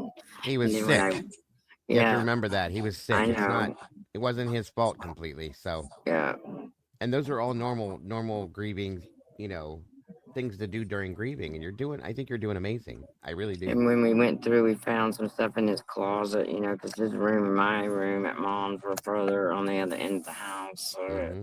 some of that stuff some of it got saved. And I don't remember what the hell I was gonna say. Oh, when we started going through it, me and my other brother, we found stuff like he saved a drawing from when I was like 4. He saved So every card I ever gave him and every letter he wrote. I mean, everything. And same with my little brother stuff. He kept all of things from my little brother. I don't know. He just loved his family. And then what happened was his family, kind of everybody turned on him. The only people really spoke to him anymore was me, my husband, and my mom. So nobody invited him to any events. Christmas, nobody invited him to Christmas. Nobody invited him anywhere. Because when he'd get drunk, he would act out. He wouldn't act out as to hurt anybody, but he'd keep you up all night and just be a pain in the ass. But then it went beyond that. So, got you. Well, and here's the thing. Here's the thing. I and you don't know know. what? My battery is saying plug my phone in, so I guess I'm gonna have to plug it in. Okay. Okay.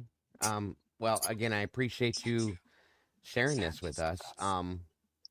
But I think you're on the right path, and like I said, you're not alone. We're all here with you. A lot of us, a lot of I'm looking at a lot of stuff in here. A lot of people in here have been through a lot of things. Maybe not exactly like yours, but Similar. everybody understands similar things. Some different in different ways, but we're all we're all human, and we're gonna experience some horrible things in our life. But Yeah. you're doing the right things. You're doing the right things. And like I said, with your brother, at some point you will probably forgive him, Renee. I believe, and he was obviously drinking, was self medicating for something else. He Yeah. had something going on, Well, it So, was. I think it was my mom being so sick, he couldn't and handle it. and it made him angry because he 'Cause- couldn't make her better.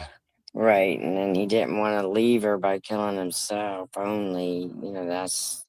I don't know. I That's all I can think of. know you're on the track. I think I agree with you because he Even knew in she a was. psychotic type drunk episode, I just think that he just lost it and I had a just break. He, couldn't deal. Because to be honest, it's hard to be a caregiver. It's hard as hell. yeah, It's 24 yes, 7. We took turns on the couch, on the bed. You take this shift, I'll take that shift.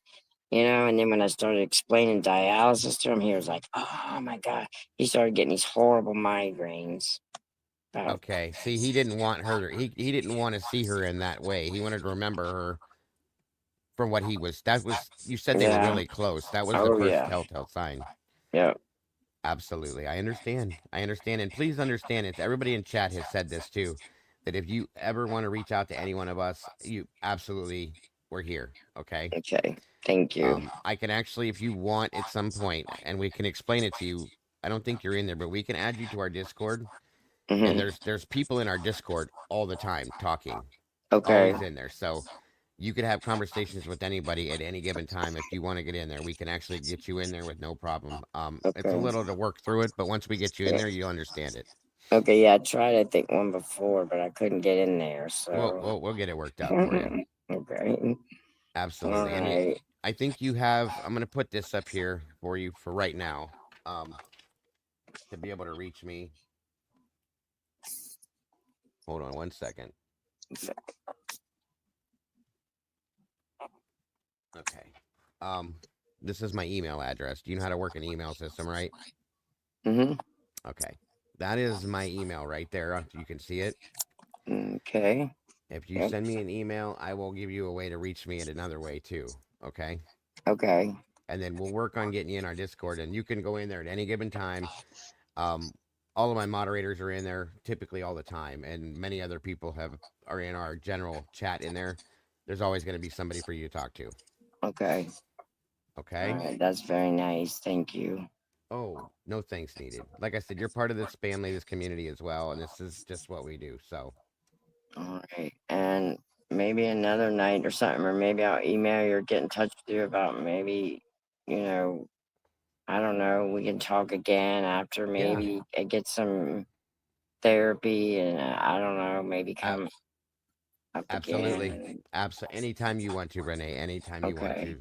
All Okay. right. Well, I appreciate everybody listening. I know it was probably, a long time Nope. talking. No. So, Like I said, we had nothing to do but this tonight, so it's wonderful. okay.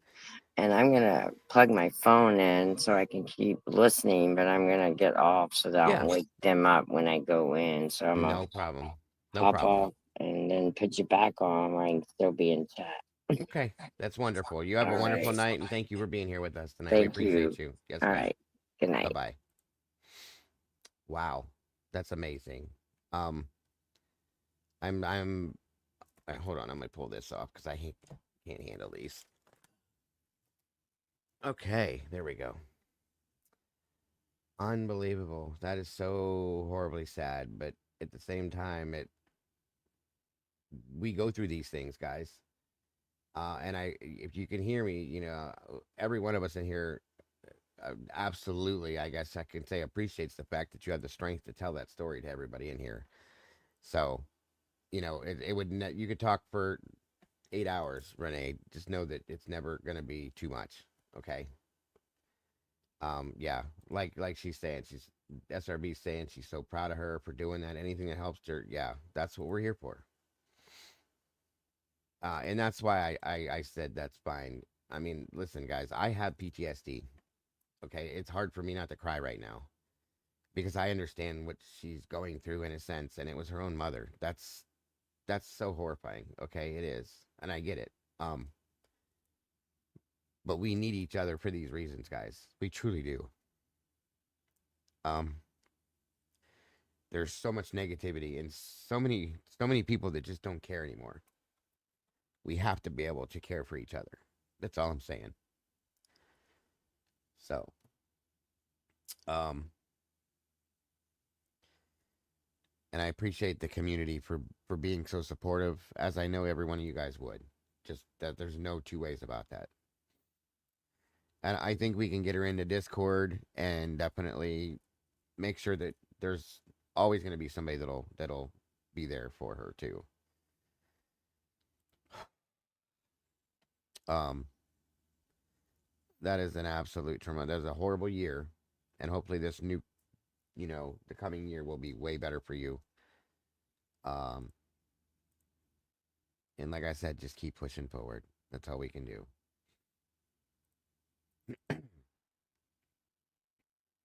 Yeah, we'll get her in the Discord one way or another. Like I said, the phone stuff, you can ask SRB and Alicia and Tandy and Tom. They know I'm not good with that phone stuff. So I've tried it. And when I was gone for that week, I tried everything I could, but it's not my thing. So we'll get her in there one way or another. We'll work it out.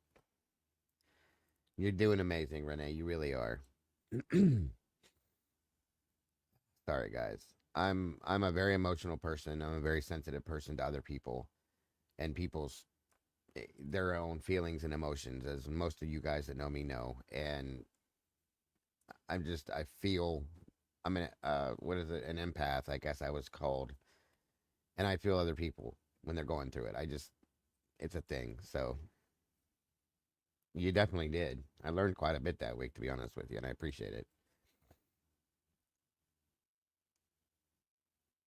Yeah, Tandy's right. There's always a moderator in there, and we'll help you through any of it. Once we get you in there, Renee, you'll be good to go. Oh, absolutely, absolutely. Like I said, things like that truly they activate my PTSD, folks. But it's worth it to me. It truly is. Um, It is absolutely worth it to me. So, moving forward, and again, thank you all for being so supportive. God, I love you guys. Truly do. See? That's amazing. Just like our wisdom.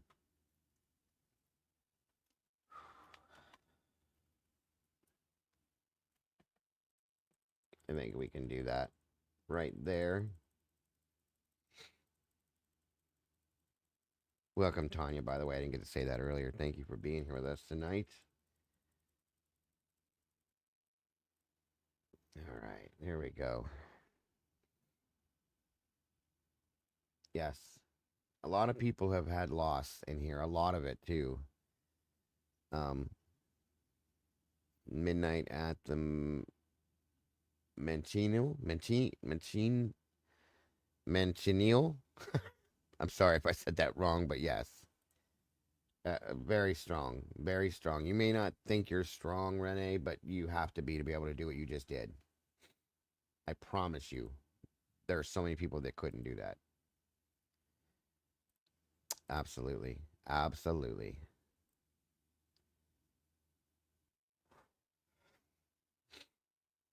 I hope I did. I hope I could. Believe me, I'm feeling it. Um, there. I just wish I could do something for her right now, more than what we did. So let's see what else we got going on in here. Um,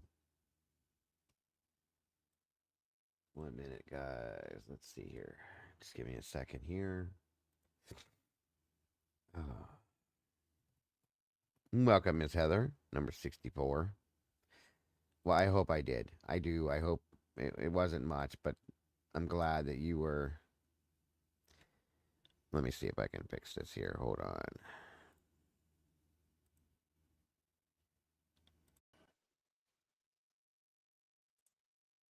All right. Is that any better as far as my volume, guys?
That's because I'm a ding dong and I was muted. Sorry. Can you hear me now? I don't know why I do that all the time.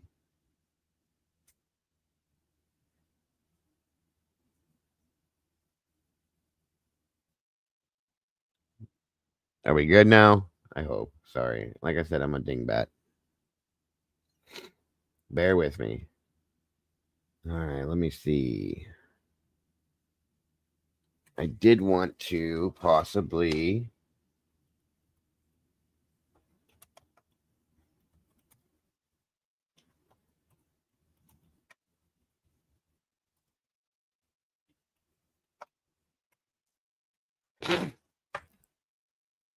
I'm so sorry. I'm so sorry, Truth. Um, where'd it go? Where'd it go? I just had this yesterday. Um, you guys know I didn't get to show this to you this morning, but um, I've been following the Mickey Steins Kevin Mullins case. Okay, I did want to show you guys an update that I found actually earlier today. If things will load, I don't know why my internet's doing this weird thing tonight. Hang on.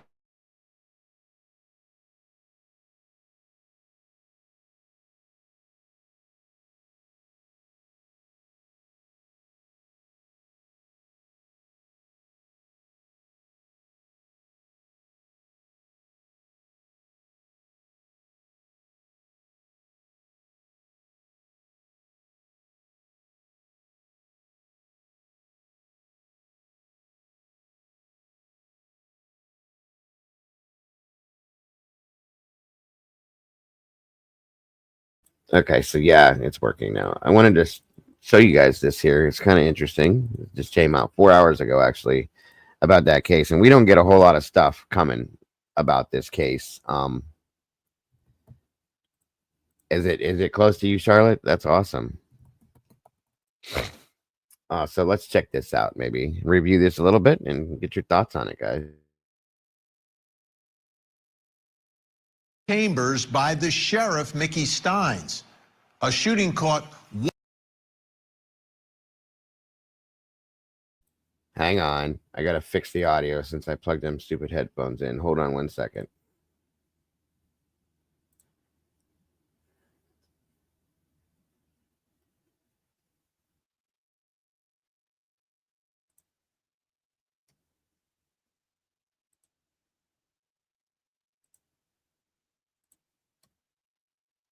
%100% on video. Here's the story. On September 9th. 1 second. It's still not working right. Give me a minute. I sent him a thing, guys, but he didn't. I don't know. Might have fell asleep too. It happens. Hold on. I don't know why this is doing this now. Give me 1 second.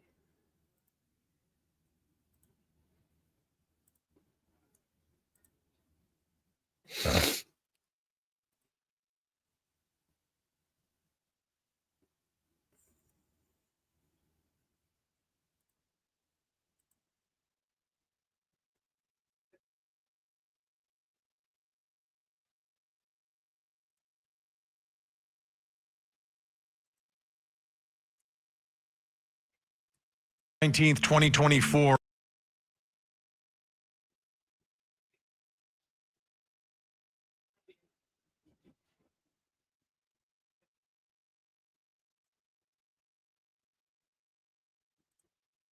One minute, guys.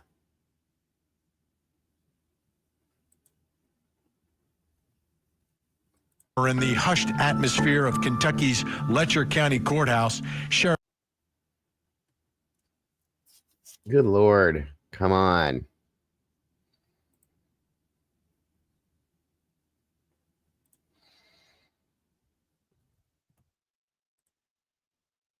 Hold on, folks. Give me 1 second. I know what happened.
I'm working on it.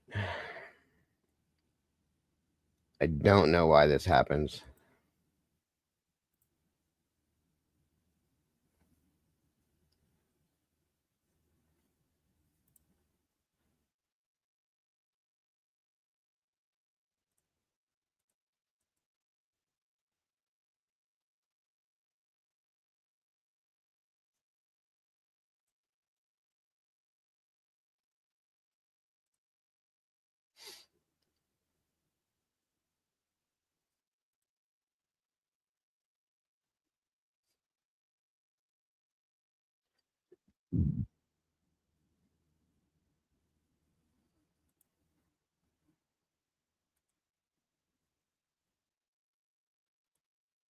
Sheriff Mickey Steins transformed from.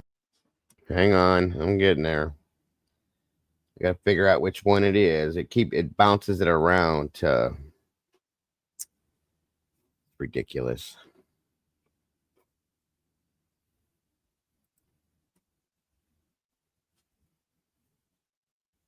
1 minute. Give me 1 second. Don't move. I'll be right back.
Okay.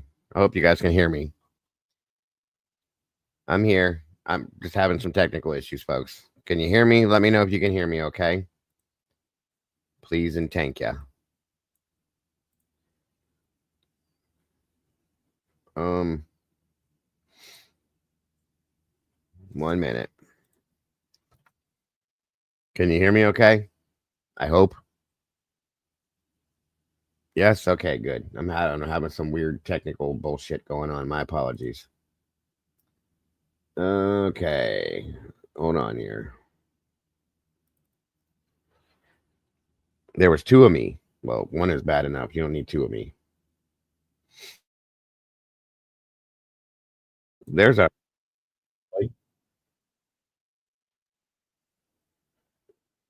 why do I not hear this now? Hold on.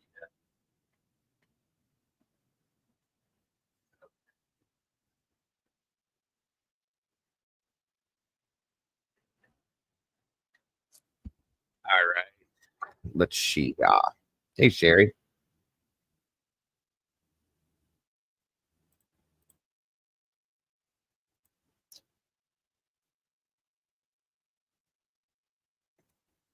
Weird. 'Cause I can kind of hear it, but I don't at the same time. Very weird.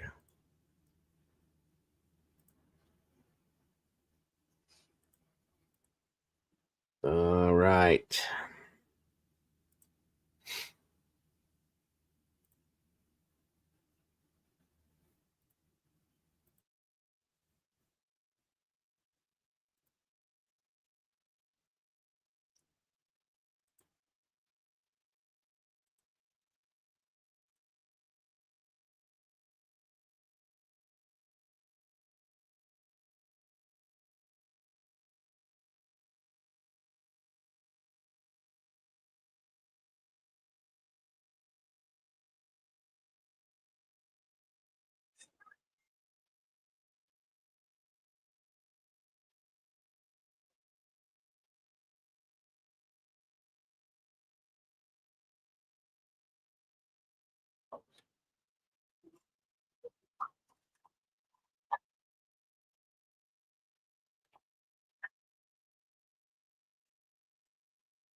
Okay. I'm gonna have to use these for tonight. So this is what I was trying to show you guys. Hang on. All right, let's try this now. Thank you guys for joining us, Sherry. Good to see you, Stitches. All right, let's do this thing. Again, guys, please hit the like button on the way in. Can you guys see me and hear me? Are we good? All right, SRB, have a good night, dear. Are we good? Can you guys hear me?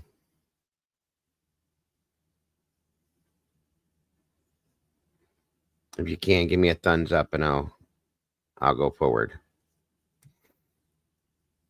Good night, SRB.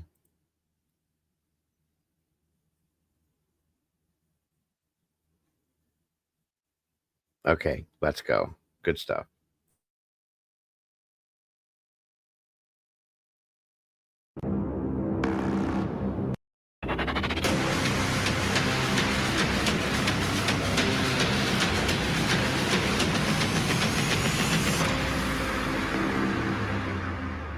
I'm Vinny Politan. The subject of my investigation is the shocking killing of Kentucky Judge Kevin Mullins in his own chambers by the sheriff, Mickey Steins.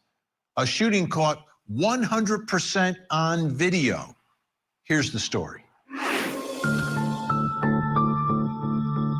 On September 19th, 2024, in the Thank you, John Paul. Appreciate that. It's wonderful to have you here. Appreciate you very much. The hushed atmosphere of Kentucky's Letcher County Courthouse, Sheriff Mickey Steins transformed from respected lawman to infamous killer. Calmly entering Judge Kevin Mullins' chambers, Steins unleashed a barrage of shots, fatally striking the jurist at point-blank range. Surveillance footage shows a chilling calm before the storm, Steins ushering others out, closing the door, then executing his friend. In the aftermath, body cam footage captured Steins trembling and begging officers, quote, "Don't kill me, be fair to me." His defense team responded swiftly, filing motions to dismiss the indictment, alleging grand jury secrecy violations and announcing plans for an insanity plea, citing extreme emotional disturbance and a recent harrowing deposition in a courthouse sexual abuse lawsuit. Now jailed without bond, Steins' trial will hinge on whether his actions were a calculated act of murder or the result of a fractured mind pushed beyond its limits.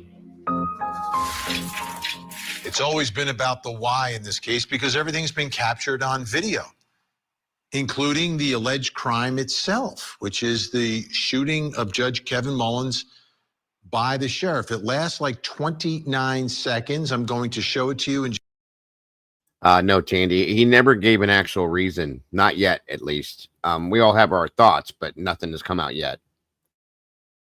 Just a second. I'm going to warn you ahead of time, but we do stop the video at the moments when the gun is fired. So you won't see that and you won't see the trigger warning. aftermath. This video includes sensitive and violent content that may not be suitable for all viewers. This video is for 18 plus only. Take a look one more time because of what had been happening in that courthouse, there's a camera in the judge's chambers. Now, there was no audio for this video that was released, and there's just no microphones. It's a simple surveillance camera, but you can see the judge ducking and trying desperately to get out of harm's way. And the sheriff continues to pursue him. You see the sheriff there, the judge moving the desk. And then just before he's about to leave, more shots fired by the sheriff. And perhaps if he had just left at that moment, maybe Judge Mullins would have survived. Now, when this video was released, we had some questions because there was no audio, so you couldn't hear, what was being said in the moment. And we also didn't know about the lead up to this. And now we've got new video. And that brings us to the first question in our investigation. And it's about the new video. What happened in the 13 minutes before the shooting? To me, these are the critical 13 minutes. Again, it's video without audio.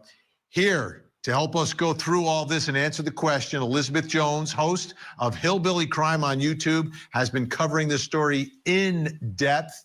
And also, we're getting help tonight from behavioral and social scientist, Dr. Abby Morono. Dr. Morono, thank you so much for being here as well. So this is the way I want to do this, because there is no audio. We are just going to press play in a second, show the video, and we're going to watch it together, the three of us and the folks at home, and make any observations. If I'm talking and you see something, just jump in with it. And this is the first time this has been put out. This is brand new video, they're saying. And I guess Elizabeth, like I said, is the one that I have followed to get. She's there. She's from that area. She's been following this since day one, like we have. And you guys know I'm obsessed with this case because I want to know. So this is brand new, and I figured who better to share it with than you guys, because you guys have followed it with me. So here we go. Please. So without further ado, let's put it in. This is the 13 minutes beforehand. So Elizabeth, as we begin here, at this moment of time, this is after lunch when all this is happening. And the first thing we see when the sheriff comes in is that he's clearing everyone out of the room. Yeah, he does. They said that he's kind of acting aggressive when he says that he needs to talk to the judge alone. Dr. Morono, do you see anything from the body language, the way the sheriff got the other folks out of the room, the way he's posturing himself in his chair? Well, there's a couple things. Well, first, he's calm and composed. His body posture is open and expansive. He's taking up a lot of space. He doesn't show any self-soothing behaviors like rubbing his hands or fidgeting, which are commonly seen when someone is experiencing heightened tension. Now, when I originally saw this video, I did have a look at his posture and his seating position and say, okay, that's possibly a dominance display. But reviewing some of the other footage, it looks like he commonly sits like that. So I think that's his baseline. But what's more interesting to me is actually what I'm not seeing. So they're pushing for the insanity defense, but there are certain behaviors that you would expect to see if someone is in a state of, here we can say, paranoia. And one of the main things you would expect to see is hypervigilance. So excessive scanning of the environment, frequent checking behind them, standing with the back to the wall, those kind of guarding movements. Now, when he shooed everyone out of the room, if you watch the way he allows everyone to move around him, he's letting people walk behind him, to the side of him, and he's not showing any cues of discomfort. This isn't expected from someone in a state of paranoia. There's also no erratic or avoidant body language. There's no changes in direction. He's very calm. He's got neutral affect. He's got neutral gait. He seems very goal directed. You know, he's moving efficiently. He clearly retrieves his weapon later on too. So the body language that I'm seeing here isn't necessarily consistent with what I would expect to see. That's interesting, Heather, because he knows there's cameras there with no audio. So that could very well be it, Heather. I never caught that before. Good point. Very good point. For someone in going for an insanity defense. Fascinating. Meanwhile, Elizabeth, as we watch the judge, oh wait, he's getting up right now. Let's see what happens here. Well, this is an interesting moment. Go ahead, Elizabeth. Yeah, that's what I was getting ready to say. Everything that she just said just now, or your other guest, he does those things, but he just wasn't doing it when she was talking about it. We see him go from the front door there to the back, and he checks both of those doors to see if there's anybody out there listening to their conversation, I think is why he's doing that. And we see him start rubbing his hands. So everything she said. Those on guarding displays, those aren't necessarily guarding displays. They're checking displays. A guarding display is when other people are present.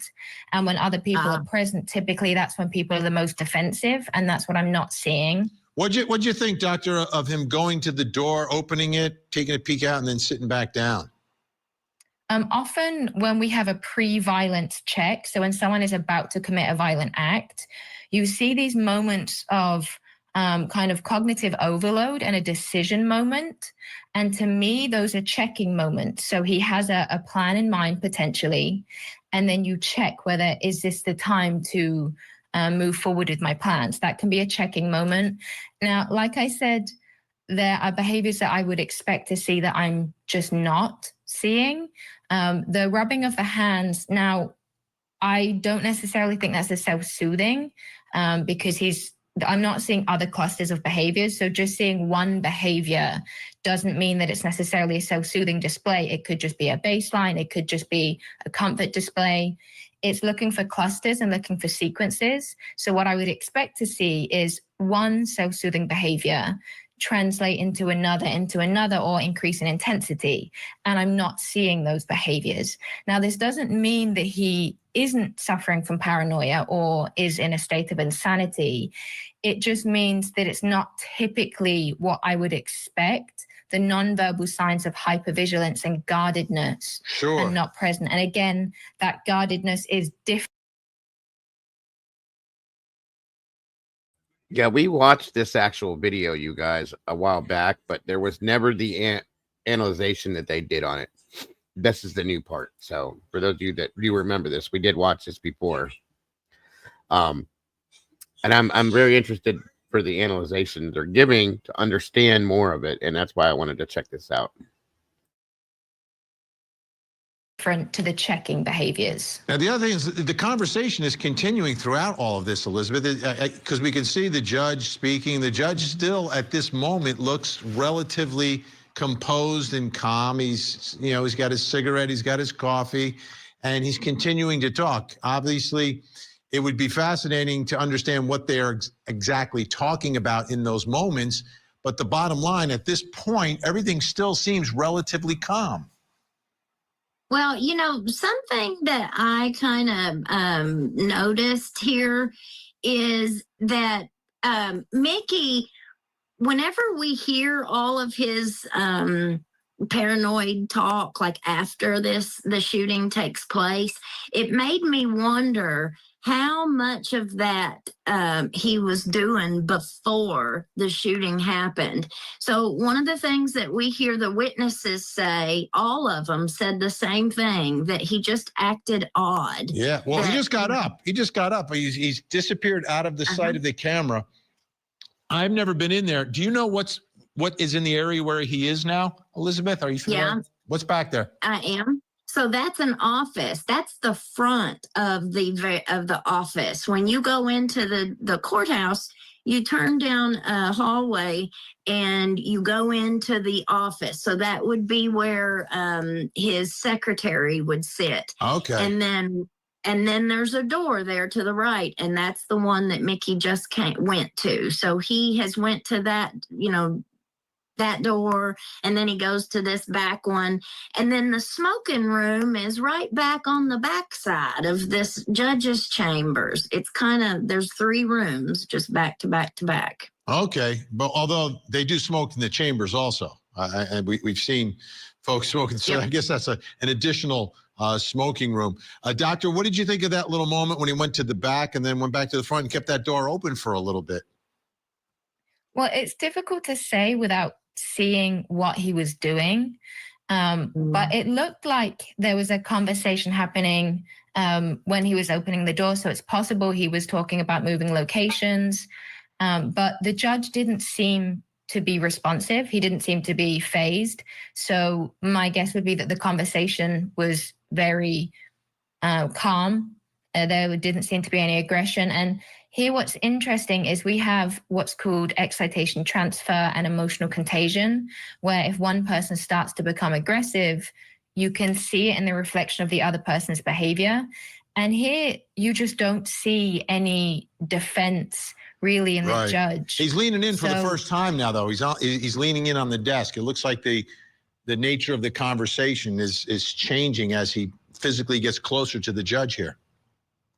Yeah, usually we lean in with more positive, but it looks like here there is an increase in intensity because you can see the judge looks a little bit tense for the first time. This is the first time you're kind of seeing him less calm. But he quickly retreats, and there doesn't seem to be a large increase of emotional intensity, so it still looks relatively calm. Go ahead, Elizabeth. And it looks like the sheriff has just picked up his phone. Well, one of the things that I was going to mention was at the very beginning of this video here, when he comes in with the preacher man, it looked to me like there was some tension between Mickey, the sheriff, and the preacher man who he came in with. And it also looked to me like Judge Mullins was kind of smirking a little bit.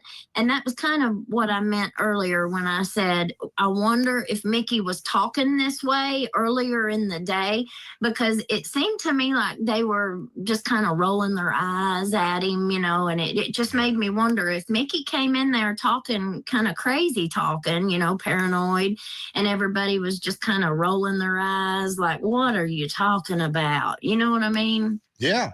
And in the video right now, it seemed like he was making some sort of a call, put the phone back down. He's picking the phone up again and appears to be perhaps trying to make another call at this moment. And I mean, he's making the call in front of the judge. The judge doesn't, again, seem concerned at all about the call. But we're getting very, very close now to the moment that he's going to shoot and kill. See, right here, if you're looking at this, it looks like he's got a camera on, the camera on, because look at it, you can see his face right there. Okay, he's got the camera on because you can see his face looking down at the camera. You see what I'm saying? Right there. And that's weird. What has he got the camera on for? What is he doing? Is he like recording something? Charlotte says he's FaceTiming. He called his aunt. Okay. He was FaceTiming. That's interesting. And he called his aunt. See, I didn't know that. I thought he called his daughter. That's why I've been so enthralled with this, because I don't understand like what all was going on with the phone, so on and so forth. So yeah, because it looks like there might be somebody up here in the corner or something going on up here in the corner of the phone right there, but then there's his face. Okay. Good call, keep it real. Kill the judge, and he's making calls. That's, to me, that's by itself is fascinating, Elizabeth. Yeah, well, one of the things I wanted to point out too before it happens, because I'd love to get the doctor's response to it, is he stands up and he grabs his firearm, and then the judge goes to stand up, and Mickey points back down at the chair, and you can base it like in my head, I hear him saying, "Sit back down," and the judge puts his hands up, and he immediately sits right back down. Yeah, right now with the phone situation, there is definitely something happening right now. And at this point, Doctor, this is a fascinating part. He has now asked for the judge's phone to make a call. And our understanding is that he's calling his daughter. And again, this is just moments before he's about to shoot and kill the judge. He gets an unexpected call here too. Yeah, it's very interesting because, again, I'm not really seeing many pre-violence indicators, which would be as expected. And it all seems very cohesive, very cooperative. He hands him his possession, which, again, is very cooperative. We also have to remember that there is already a lot of tension in this workplace because of the circumstances recently with the other cases. So there is likely to already be some tension, which could explain why there was tension when he walked in. But here, there doesn't seem to be any indication that something's going to happen. But what I did find interesting, Elizabeth, you said about when he put his hands up naturally and then... oh, here we go. Here we go. What are you seeing here, Doctor? This is it, Doctor, right here. We see here he's put his hands up in defense prior to the weapon being in view. So I think that there was some conversation that turned negative. And you can see what's interesting is the judge's natural response was, although his hands were up, he's in a defensive state. So he actually goes almost into fight mode rather than flight mode. He doesn't duck down. He doesn't get smaller. His hands go up to say, you know, I'm not being a threat, but he doesn't seem to make himself any smaller. And this is, we are extremely close to the moment, and we've reached the end of the 13 minutes prior to the shooting. The shooting takes place right there. Dr. Abby Morono, thank you so much. Your insight is absolutely amazing. We love having you on the show. We'll see you again really soon. Elizabeth Jones is going to stick around. Coming up next, when he picked up his phone, who was he talking to?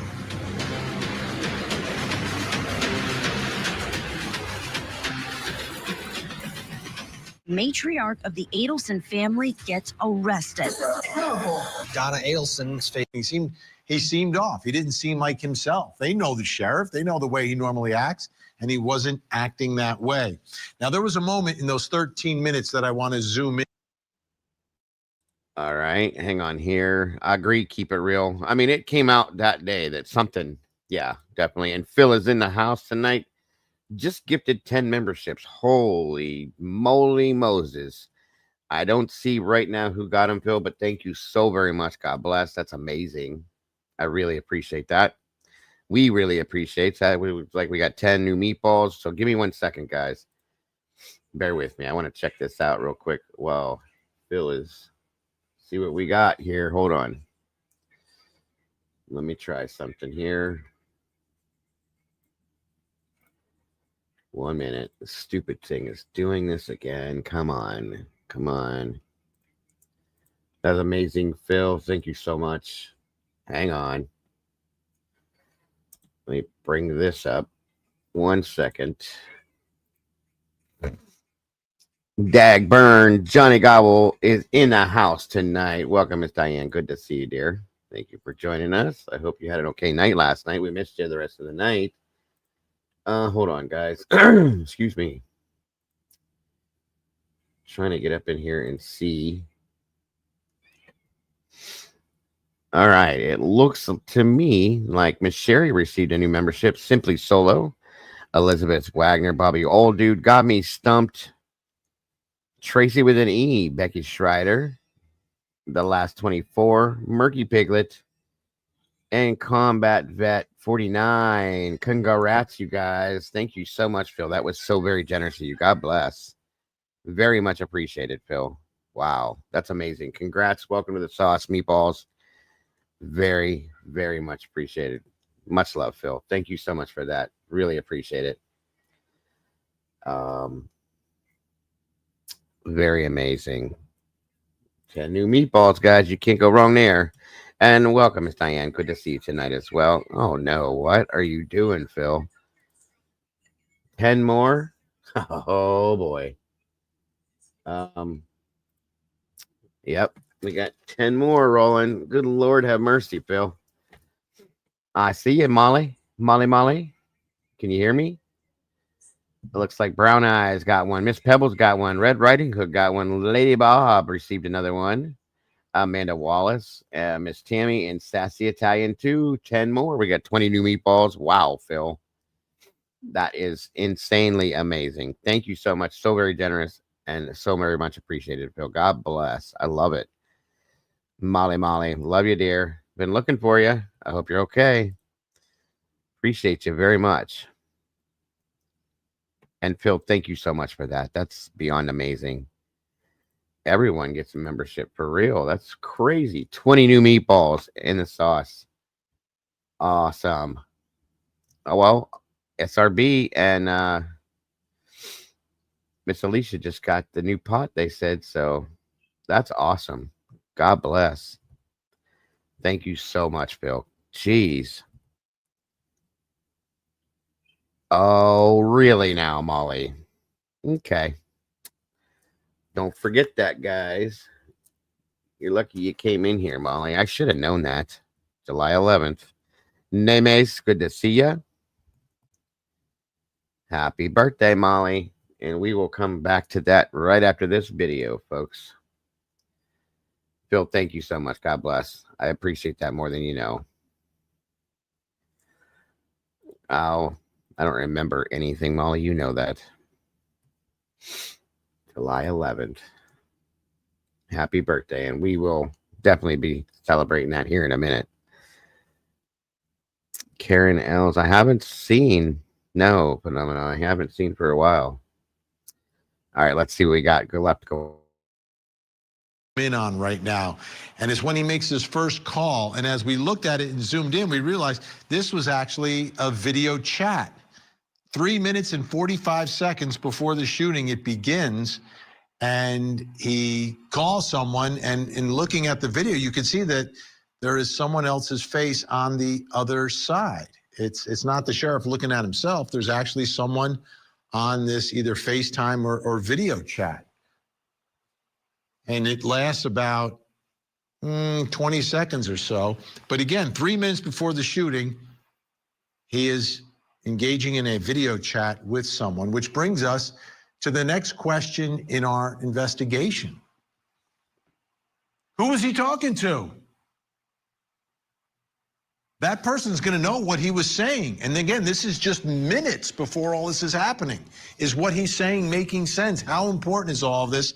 Helping us with our investigation, Elizabeth Jones, and also joining us right now, trial attorney and author Jeffrey B. Simon. Let me ask you, Elizabeth, it looks like it's, a video chat or a FaceTime call, whatever it is. Mm-hmm.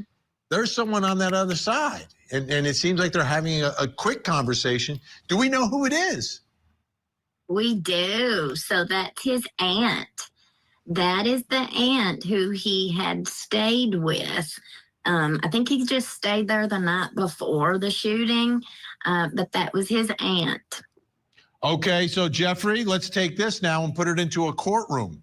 How important is that conversation? How important is the testimony and observations of the aunt, who seems to be the last person to see the sheriff or speak to the sheriff before he shoots and kills the judge?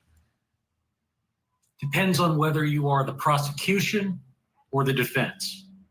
He is trying to argue that he is not guilty of murder because he was in a diminished mental state, extreme emotional disturbance, or some form of insanity where he didn't understand the nature of his actions. If you're the prosecution, it's not terribly important to you to prove your case to know who was on the other side of that video chat, because you have video of him killing a man by shooting him multiple times in a manner that looks very cold and very calculated, slowly standing up, removing painstakingly the gun from the holster, pointing the gun at him, shooting him, then circling around the desk to shoot him more times, obviously to make sure he's dead. And so to the extent a picture paints 1,000 words, I think that overall video will prove to be more important probably than who he is talking to by video chat. And how about the observations for the defense, who is trying to establish his state of mind? This is an aunt, and as Elizabeth told us, this is the aunt whose home he stayed at the night before and would have observed what his demeanor was like at that moment. And obviously she knows the way he normally is. That's right. And the thesis, I think we understand from the outside looking in, is that from the defense standpoint, is that he believed that the judge was involved in some sort of plot to kidnap his daughter and his wife, and or that the judge was in an inappropriate relationship with his teenage daughter. And maybe the defense will be able to support that thesis through the testimony of the aunt, and that somehow the video chat in the judge's chamber is corroborative of that was his state of mind, irrespective of whether it was an accurate assessment or a delusional one. Jeffrey B. Simon, great to have you on the program. Thanks so much. When we come back, after the FaceTime call, he makes a call to his daughter. Why is the sheriff calling his daughter? On the morning of September 19th, 2024, the Letcher County Courthouse in Kentucky was business as usual until Sheriff Mickey Steins shattered the calm with a single unthinkable act. Just hours after having lunch with District Judge Kevin Mullins, Steins walked into the judge's chambers, ushered people out, shut the door, and opened fire after 13 minutes of sitting and talking with the judge.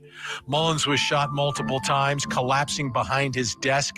Courthouse staff fled in horror as gunfire echoed through the halls. Moments later, body cam footage captured a trembling Steins surrendering and pleading, "Don't kill me." The motive remains murky, but sources point to courthouse tensions, a civil deposition Steins had just given, and a fear that his family was in danger. The shocking betrayal rocked the tight-knit community and left behind a haunting question. What pushed a man sworn to protect the law to execute a judge in his own chambers in front of a camera? We've been trying to peel back the layers of this story now for months, and I think we're getting closer. I mentioned there a murky motive. And again, that's what this case is all about. Like, what is driving him to do this on camera? Like, there's a surveillance camera there recording all of this, everything that is happening. He's not trying to hide it, and then surrenders himself immediately afterwards. Well, at one of the initial hearings in the case, Detective Clayton Stamper from the Kentucky State Police testified about some of the things that the sheriff said afterwards, after he surrendered himself. Take a listen.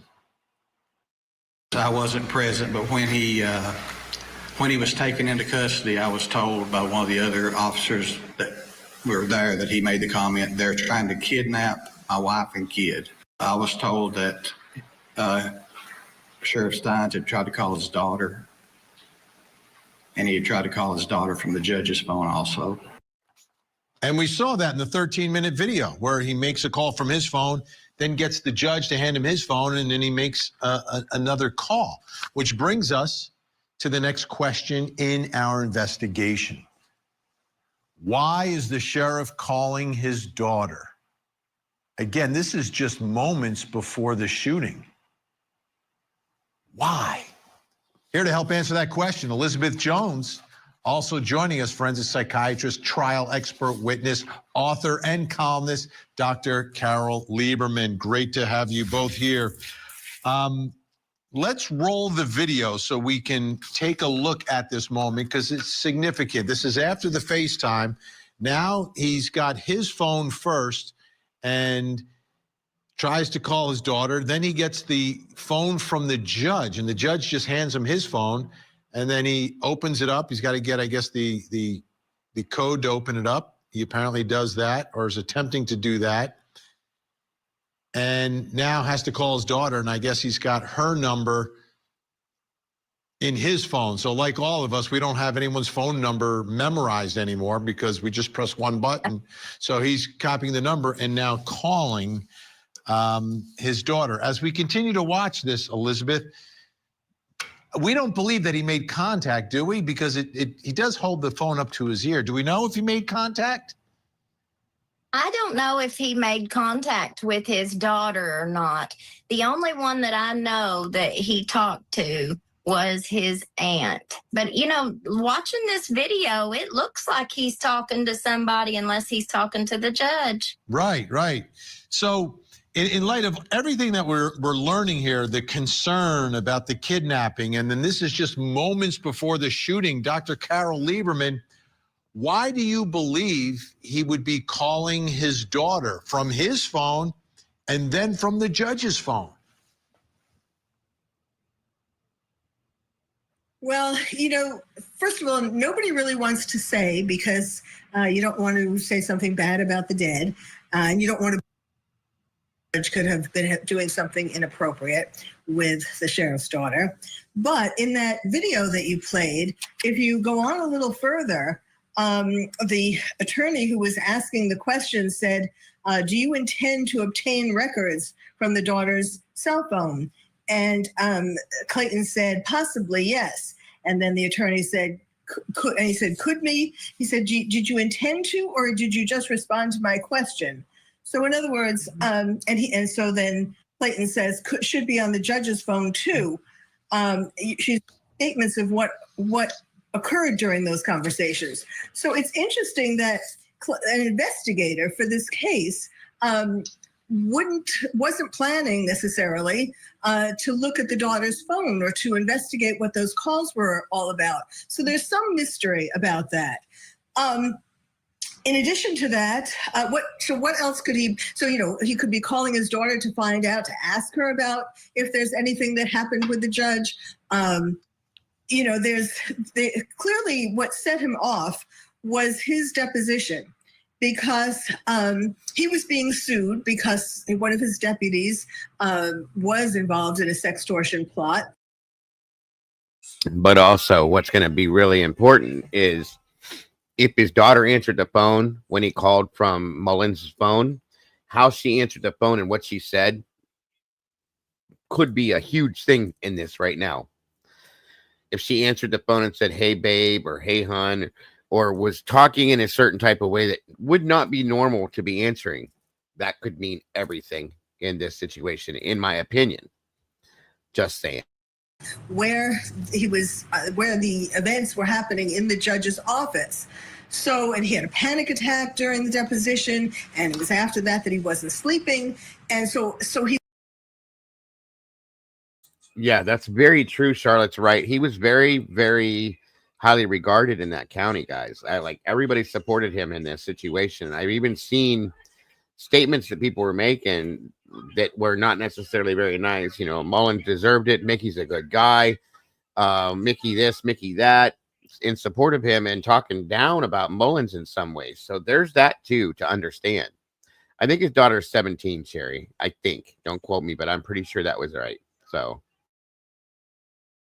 he went into this panic and also was worried about whether his wife and daughter were going to be kidnapped. I mean, there were a lot of things going on. One thing I can tell you for sure, I watched 2 hours of the sheriff from the time that he was brought into the hallway to the time that he arrived at the jail. And I can tell you that he was not faking it, that he was very much paranoid, that he was very much terrified that they were going to kill him. Let's take a look at a piece of that. We've got some of the video of Sheriff Steins. Again, this is very close in time to the shooting, but it's afterwards. If I can see my daughter in person here. Before you leave. Say what you want. At the jail. At the jail. Yeah, welcome, Skip. At the jail, through the screen, on the phone, I want to see my daughter in person. And then after that, I'll tell you everything. At that jail. Well, in front of cameras. Video recording. Where's your daughter at? Where's your daughter? How do we track her down? Where's she at? She's at LCC earlier. She's at LCC. I talked to her. So now, Mickey, I want to kind of, for your daughter, let's talk about this. For your daughter, okay? If she finds out that her dad is being arrested for shooting the judge, and she's in high school. I didn't know how old she was, so I didn't know. So she's in high school. What is she, a senior? That's going to be hard. She will want to see me. She will want. Now, come on, guys, be fair to me now. I am getting. Elizabeth, interesting. Every time I listen to this, I hear something else. He's referencing where his daughter was, but he also said, "I spoke to her." Yeah. Do we know? There were some rumors right after the shooting that he had went up to the high school to see her. And we didn't know if he had actually gotten to see her or not. But we hear it out of his own mouth. He obviously did talk to her.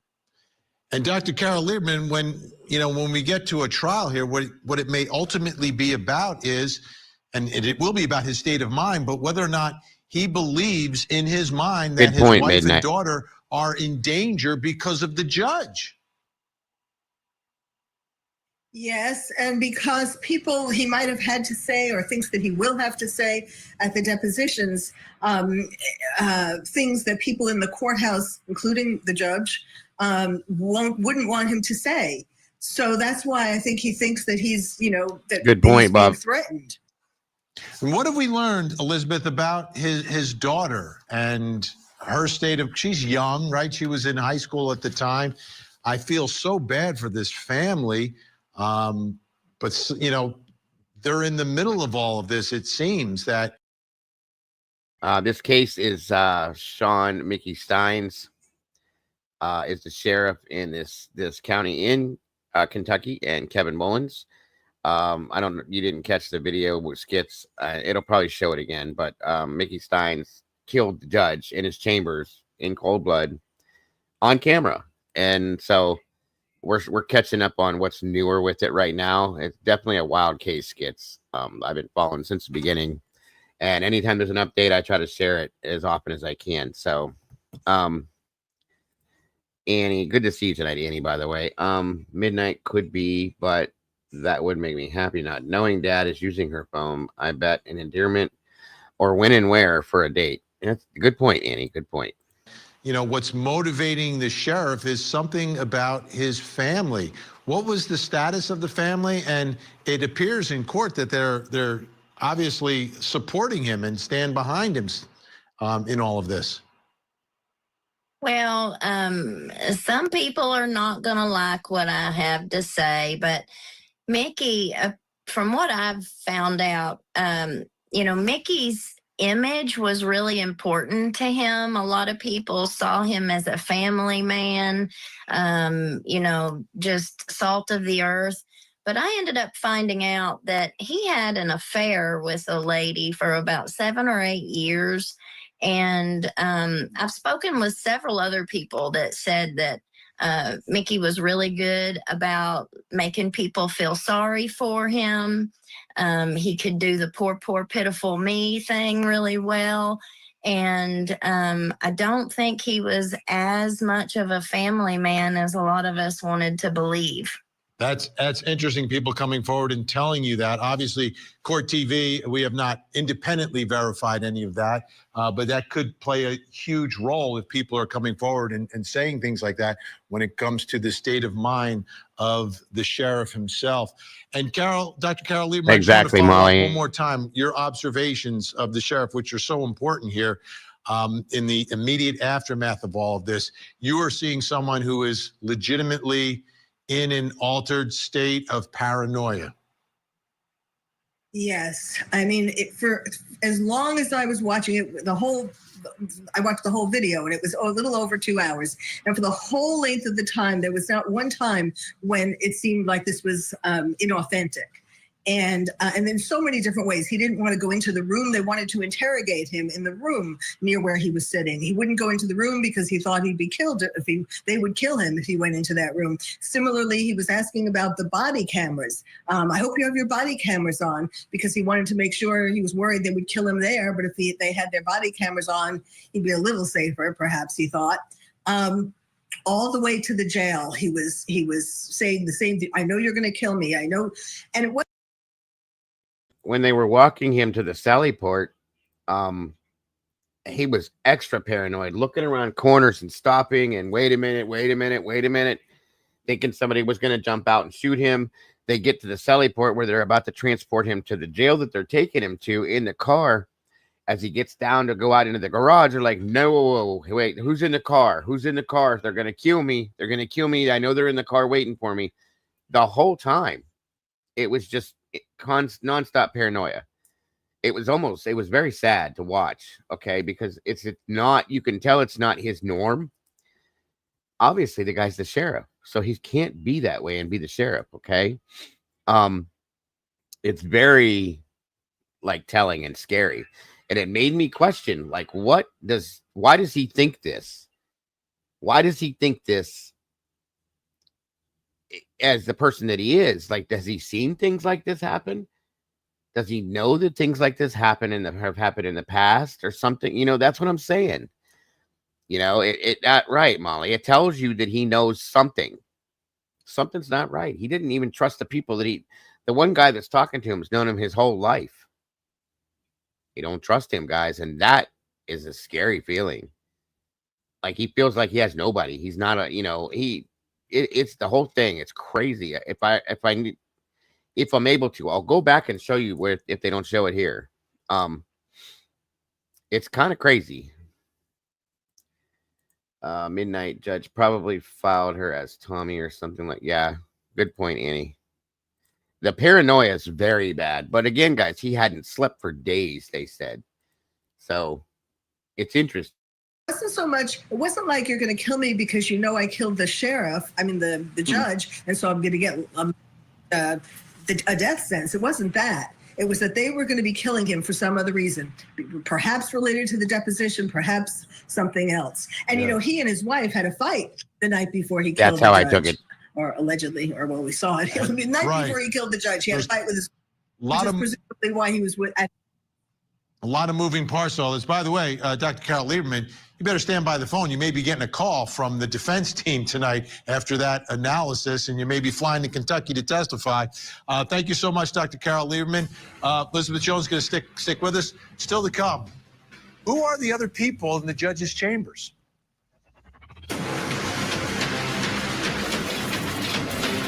Matriarch of the Adelson family gets a. That's the big thing, Annie. He hadn't slept, they said, in days. Okay, 3, 4, 5 days maybe. And there's a reason. And I think it had something to do with the deposition that he gave. I think that he may have pointed out some things because there's been something. There was a lady that came in here that lives in this county, that lives in that city, and said that it was very well known that there was some deep, dark things going on within the government here, okay, in the county, and a lot of crooked shit. I'll just put it that way. And I think he may have named the judge possibly in the deposition, and then days later, there were threats coming from somewhere, in my opinion. So.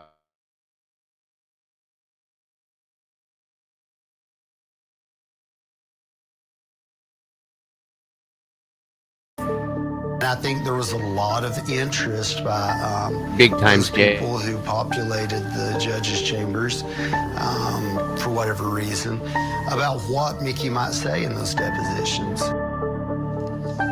And there you hear Mickey Stein's attorney on this program talking about the people inside the chambers. And again, these are witnesses. Let's take a look at the video again, because when the sheriff first gets there, right, he's there, and you've got 1, 2, 3, 4 other people plus the judge in the chambers. And then you can see with his arm sort of waves him out, but then closes the door. That's kind of strange, but I guess whatever he's saying, maybe he doesn't want the people outside to hear him. I don't know. But then everyone gets up pretty quickly. And then they all exit the chambers and leave the judge alone with the sheriff. And we've shown you the next 13 minutes that lead up to the shooting. So this brings us to the next question in our investigation. Definitely, CT.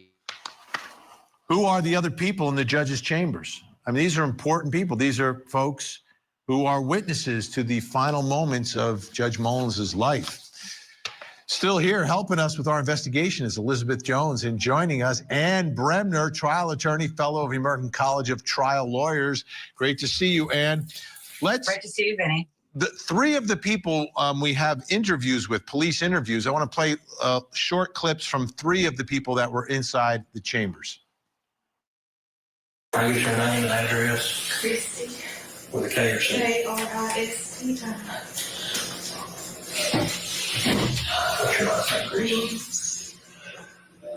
You work here at courthouse? I'm pre-trial. I'm case manager. So you're on pre-trial? First and foremost is it's my experience. Right now? Judge is my experience. Let me get your name and address and get all that number for you.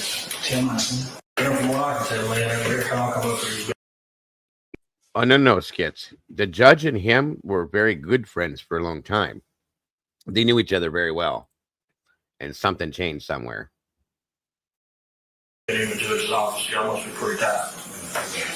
Do you work for the judge, or what's your role? I work for an comprehensive care center. I'm the director of outreach and help get people in treatment if they have any situations. How are you? He's going to bed. I thought my dad was going to go. He's my friend. I understand. What's your name? His name's Paul.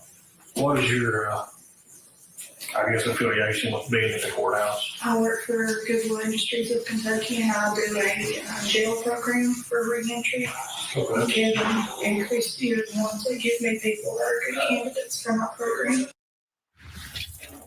Well, first, it seems like they're all very, very close to the judge, but they all seem to be in this, in the intervention and the drug rehabilitation. And this program, guys, is what started this in a sense. The judge put together this program with a few other people. Well, here's what was going on, okay? The deposition that Mickey had to give was because one of his deputies was caught trading favors for sexual favors for like paying for their fines on their like their ankle bracelets and things like that. They was caught in the judge's chambers. Things were going on. Well, it was stated also that at some point that the judge may have been involved in that too. And all these people, quite a few of these people we just saw, were involved in this Goodwill program as well. Okay, and whatever deposition Mickey gave was in regards to that program and what was going on. Whether he told the truth, didn't tell it, whatever he said, it seems that he was paranoid that a lot of people were after him, I think. Yeah, definitely. There's going to be a lot. The whole government's probably going to get canned, to be honest with you, at some point. So we'll see.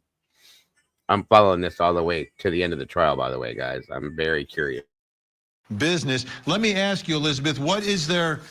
Are they all connected in some way? And there was a fourth person in there. Who was that? And does he have any sort of connection to these drug programs? I think the fourth person that was in there was a pastor of the local church, I believe. Don't quote me. Oh, good to hear. Thank you, Too Late. As well. Yes, sir, Vinny. I'm so glad that you got that video. Okay, so the fourth guy that was in there was Michael Clark. He is the community liaison from ARC. And ARC is a big rehab that the FBI announced a Medicaid fraud investigation into last year. ARC, whenever all the funding got sent into Eastern Kentucky for the substance abuse problems, we really started seeing a ton of change in attitude towards medically assisted treatment for a lot of these people. The other fella that we just saw, his name, Mr. Ison, the guy that was sitting down there in the chair. Now he is from another rehab. I have been very critical of all of the waste, fraud, and abuse that has just permeated these rehabs since all this funding came in here. And the courtroom, Judge Mullins was the state of Kentucky's he's the one who started the pilot program for the Senate 90 bill, and it was to try and send people to treatment instead of keeping them in jail. But what it ended up being is just this never-ending cycle of money. You see that they go into money, and there is some controversy surrounding some of it. Before we run out of time, Ann Bremner, those are the folks who were there. Obviously, they're important witnesses. Will at trial, will any more of what they may be involved in their connection to the judge be relevant at this trial? Oh, that's a great question, Vinny. I don't know so far. It really could be, especially what we've just heard about potential fraud and some other issues. I mean, they were all in there. They also could be relevant as to the sheriff's state of mind. And did he tell them all to get out, or did he just say, can I have a minute alone, with the judge? We don't, like, they're great witnesses that way too, in terms of an insanity or mental defense, how he was acting at the time. But I think we're going to hear from them. They're the only living witnesses. There they are, right there on video. Yeah, and I hear about them. And I wonder, Ann, if they're going to play into, if this is mental defect defense, right? Play into the delusion that all these people are somehow involved in something that he believes in his mind that put his family in danger. Exactly. That's brilliant, Benny. I think that's exactly right. They got to get out. And it would be connected perhaps to the controversy of the deposition, because he's being deposed about some controversy with the program as well. I mean, maybe in his mind it all comes together, and maybe in reality there is some connection as well. That's excellent. It's a great defense. His lawyer seems pretty confident about it, doesn't he? That's what the kind of defense they're going to have. I mean, big time. So I think that he wants you on his team, probably. Well, we'll be covering it for sure. Ann Bremner, great to see you. Thank you so much. Elizabeth Jones, host of Hillbilly Crime on YouTube. Always appreciate your insight, being an insider there. Thank you so much. Sheriff Mickey Steins seemed to believe his family was in danger. The first question I have about this is, was there any real danger, or was this just the sheriff's delusional thinking, or very good point. A combination of the two. That would be interesting Actual too. Danger, but exaggerated and distorted in the mind of a man who is having a mental breakdown. Well, it looks like that may very well be the question that the 12 jurors from Kentucky will have before them when this case goes to trial. I'm Vinnie Politan. We'll keep digging for answers as the investigation. Now, I wanted to show something else with this that popped up in my feed last night. Hold on a minute here.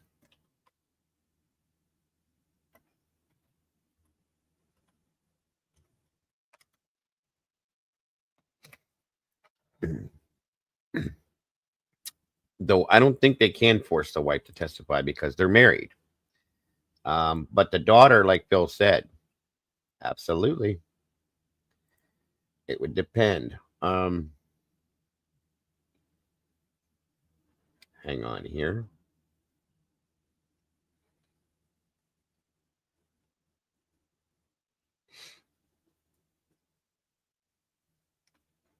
One second. I wanted to get some more of what Elizabeth knows from analyzing that video.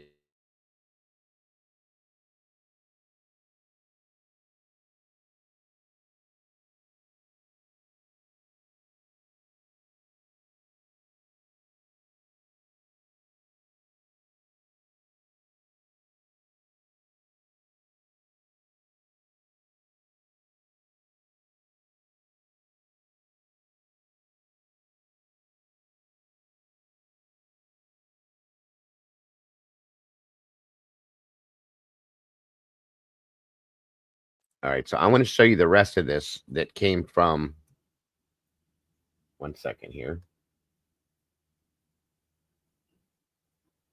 1 minute.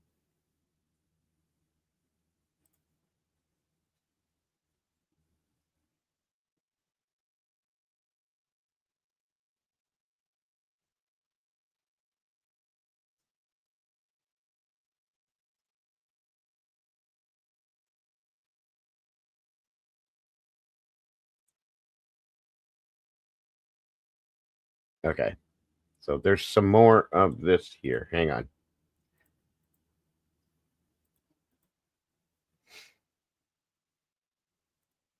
I'm Vinnie Politan. The subject of my investigation is the tragic shooting of Kentucky Judge Kevin Mullins by the local sheriff, Mickey Steins. It's a case that just doesn't make sense and has everyone wondering why. Here's the story. Sheriff Sean Mickey Steins was a pillar of Letcher County until September 19, 2024, when he walked into Judge Kevin Mullins' chambers and executed him in cold, shocking violence. Surveillance footage captured Steins firing 8 shots, even as Judge Mullins cowered behind his desk, sealing a betrayal that stunned their small Kentucky community. Steins abruptly surrendered, his reputation in ruins. In the days before the shooting, he appeared emotionally frayed and subdued during a deposition tied to a civil lawsuit accusing his deputy of courthouse sexual misconduct. Newly released video of the sheriff just after the shooting demonstrates some level of paranoia involving the sheriff and his family. Steins has pleaded not guilty and intends to pursue an insanity defense. Meanwhile, as the community reels, the sheriff faces a murder charge that may carry the death penalty. A grim fall from grace. This case, we're learning a lot from it because we are getting new video and new interviews and really peeling back the layers of what happened here. I'm going to show you a video in just a second, and I want to set this video up first. This video takes place 13 minutes before the shooting. The video is from the judge's chambers, and like all the other videos from the judge's chambers, it's video only. There is no audio, so we can see what is happening, but we don't hear what is happening. This is at 2:39 p.m. Take a look. There's people in the judge's chambers and the sheriff. Now I know we just watched this, but there's this is a whole other version of all these things. So I'm going to show you guys. Walks in. He's kind of in the doorway there. And it looks like he's motioning for some folks to get up. So there's 4 other folks in the judge's chambers. It's just another day where they're kind of chewing the fat, talking about. Now pay attention to something here. When he first walks in and does this, and he basically tells them out, okay? Watch Mullins, the judge. Watch his face as they all get up and start to leave. Watch this. Take a look. There's people in the judge's chambers, and the sheriff walks in. He's kind of in the doorway there. And it looks like he's motioning for some folks to get up. So there's 4 other folks in the judge's chambers. It's just another day where they're kind of chewing the fat, talking about things, and now the sheriff. You see the smirk on the judge's face, kind of like, wow, you know? The sheriff has asked everyone to leave, and then the sheriff sits down alone with the judge in the chambers, and the conversation starts. And we take a look at the sheriff and his posture there, and the posture of the judge as well. Once again, this is 13 minutes beforehand. This is what is happening prior to the sheriff then making the fatal decision to take the life of Judge Mullins. And you get an idea of what's happening by watching it, but we don't have the audio. Lieutenant Rick King. Rick, great to see you as well. Before we start answering this question, what I want to do is play some of the new video that we have, and these are interviews with witnesses from the scene. So let's take a look and a listen to some of what people said. We saw Bobby's absolutely right that the wife can never be forced to testify due to spousal privilege. Probably not good to have the daughter testify either, which is true, since that could create sympathy for the father in the eyes of the jury. And I think it would depend on the situation too. But Bobby, good points, sir. Very good points. On the video, but here's what they said afterwards. When I got to the courthouse today, Mickey came in and one of the kids was in the Zoom meeting. I was sitting in the jury room talking to him. He came in and he said, I need to talk to Kevin, and someone said he's in a Zoom meeting. And he had a file in his hand, and he seemed upset then. So I don't know if he was mad about something in that file, or maybe they had a disagreement about that. I mean, he was like adamant he needed to talk to Kevin, and he had his file in his hand, so I don't know if that had anything to do with anything. Okay. But it was something about domestic violence. I don't know if you heard that little part there, because she said it She was talking kind of fast, but right here, she says, hold on. So I don't know if he was mad about something in that file, or maybe they had a disagreement about that. I mean, he was like adamant he needed to talk to Kevin then. So he's on a Zoom call. He's got a file in his hand, and he says he's adamant that he needs to talk to the judge. Okay. He had his file in his hand, so I don't know if that had anything to do with anything. But it was something about domestic violence. Something in the files about domestic violence. I don't know if it's someone he knew when he wasn't. Something in that file he was holding was in relation to domestic violence, she's saying too. So Happy about what Kevin said.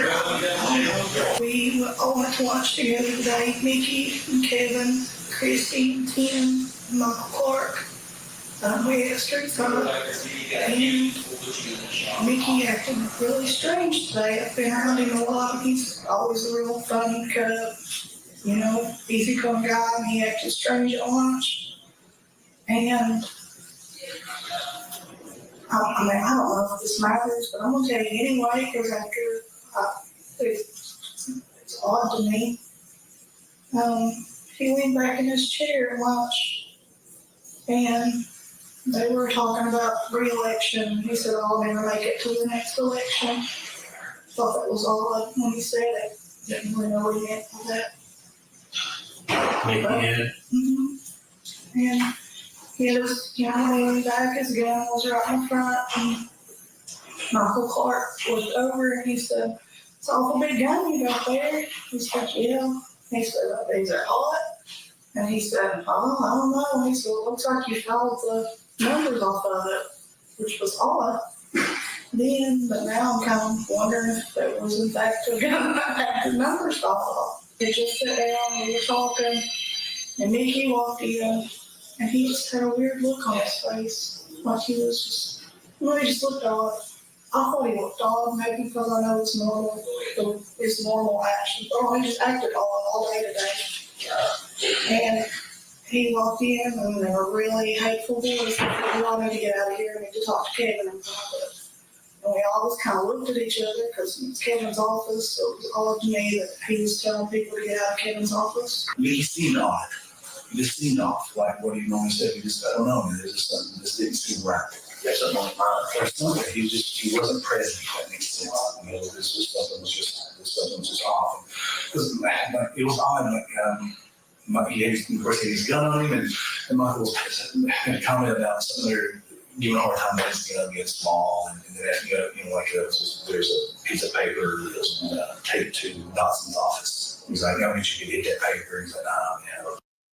It was just odd. He come in and said, everybody needs to leave, and the tone, the meter was changed, tone was changed. It's my best friend. Right now? It's my best friend. We all lunch together at the street fight. And he did tell Judge he needed to talk to him. And we got back. But after we'd been in court, off in the judge's office, and Mickey walked in and told us to all get out. We need to talk to him. He said, just y'all get out. I don't know if that worked.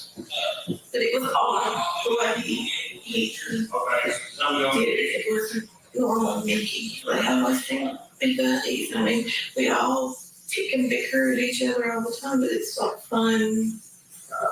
Just workplace. They always have been buddies.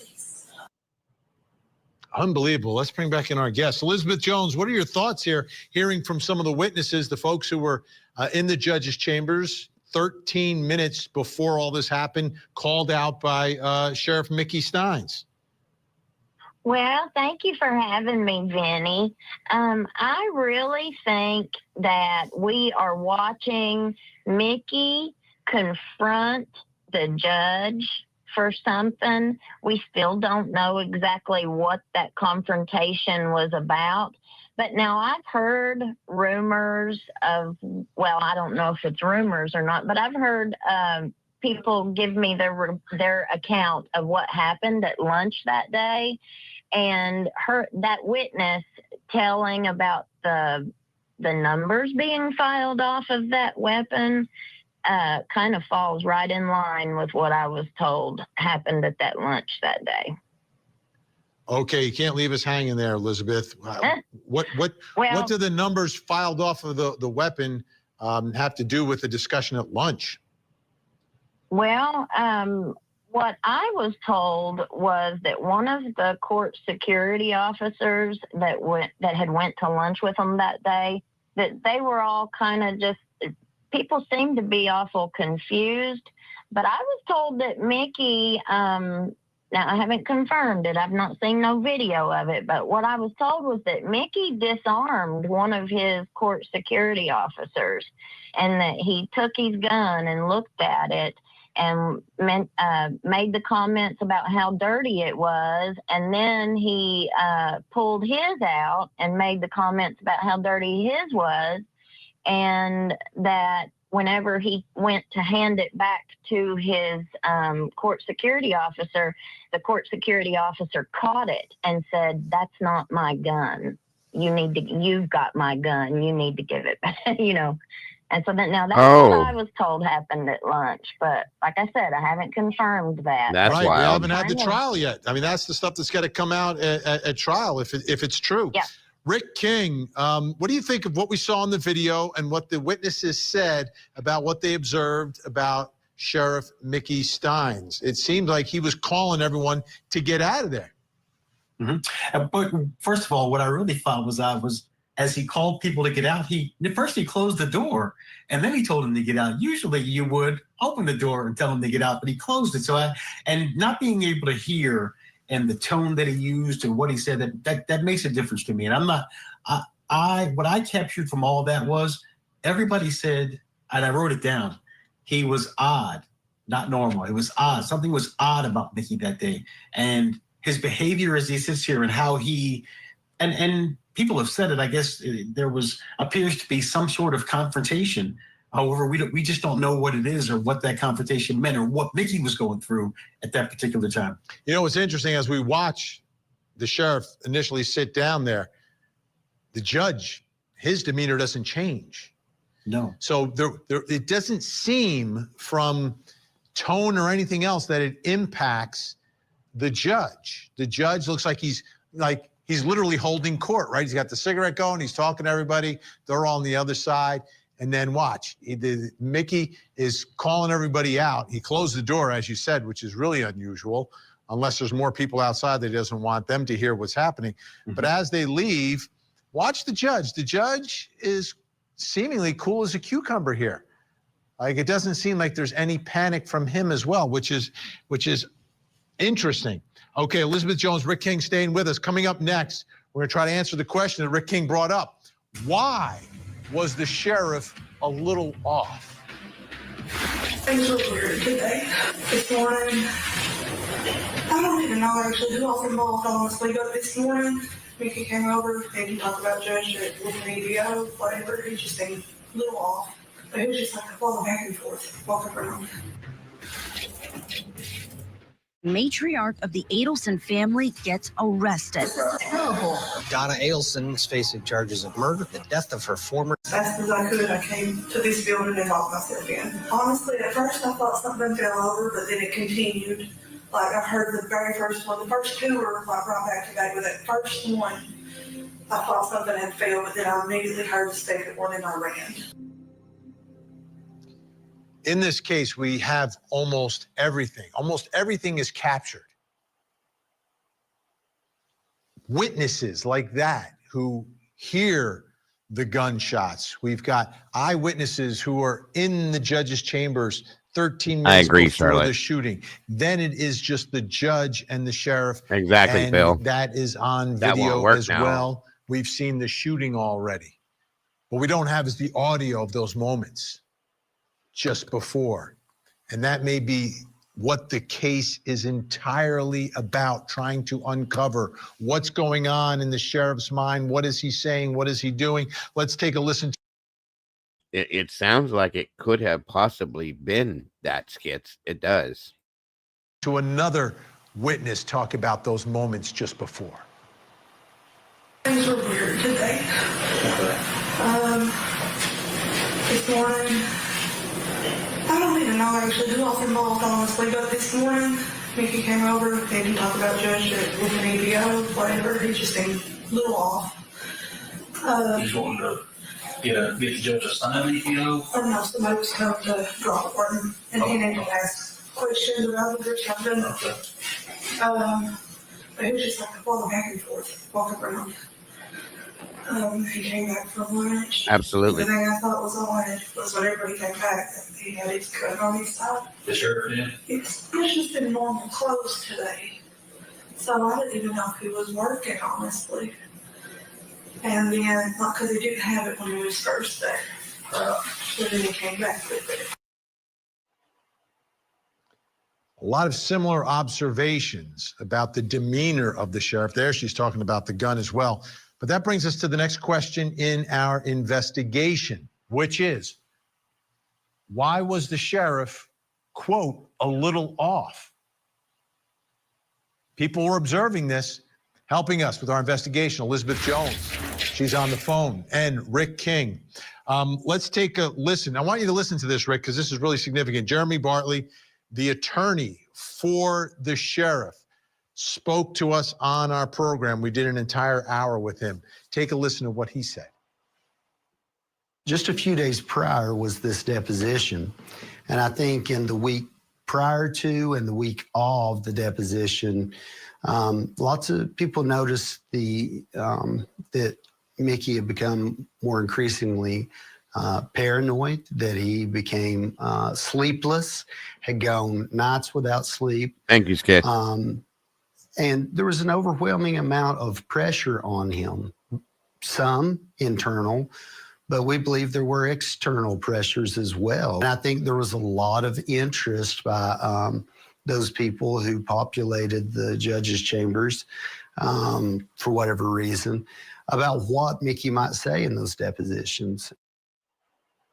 All right, Rick, what are your thoughts here about why the sheriff's a little off? He's doing these depositions. Everyone's interested in what he's saying about this real controversy of these sexual assaults of inmates that were taking place in the judge's chambers.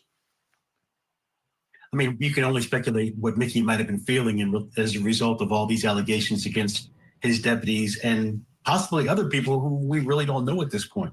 And so I think that listening to his attorney describe what was going on in the days leading up to this shooting is kind of an insight into maybe the pressure that Mickey was under.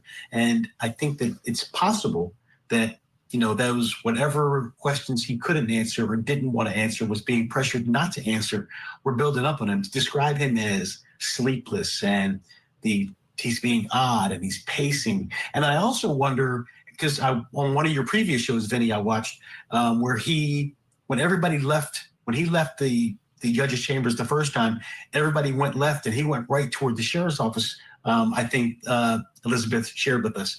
And I wonder if that's when he went and armed himself, because they said that he didn't have it before that. So I thought about that too. This is so baffling. Elizabeth Jones, your thoughts about why the sheriff was a little off? That's the way everyone's describing him. I think that was a wonderful point that Mr. King just made, that he might have went back to the sheriff's department to arm himself at that point in time, if the witness said he didn't have it earlier. I think that we are looking at a lot bigger or a larger network of criminal activity in this county. And I don't even think it's in the county. We just had last week a Kentucky State police officer that was indicted on a lot of really bad accusations and charges. Good point, and Bill. From what we see in this case with the KSP, the accusations go all the way to the very top man at the KSP. So, you know, we can doubt all we want about what has been happening in this case, but I think we obviously see that he's afraid. Let me ask you, Rick, how important will that be at trial? Whether he's afraid legitimately or if he's afraid in some sort of paranoia Good point, state Midnight. of mind. So interestingly enough, in Kentucky, all the defendant has to do is provide credible evidence that he was insane. And that credible evidence, just as any evidence that if they believed it, could say that he was suffering from insanity. It's up to the state or the Commonwealth at that point to prove that he was sane. So when you listen to all these comments about he was odd, he was not off, he was the pressures, he was sleepiness, he was concerned, saying things like his wife and daughter were going to be kidnapped, all those things are going to come into play. So I think all of this is important. All of those behaviors that they identified as odd from Mickey that day. Elizabeth, we have about 25 seconds left here. What are your thoughts locally? What is happening now? What is the general perception right now of the public of Sheriff Mickey Steins? Well, there has been a real backlash for anybody who really came out publicly and supported Mickey. So I think that that noise, the public support of him has kind of drizzled some because of the fear of retaliation and stuff with them, even as his supporters. So I think that there's a lot of silent support for him now, and we're just going to have to wait and see. You know, we still don't have a justifiable reason for why he did this, you know, and I don't mean that there's any real justification for it. An explanation is really what you're talking about, like an explanation that makes some level of sense. Elizabeth Jones, Hillbilly Crime on YouTube. Check it out, folks. Rick King, great to have you as well. Thank you so much.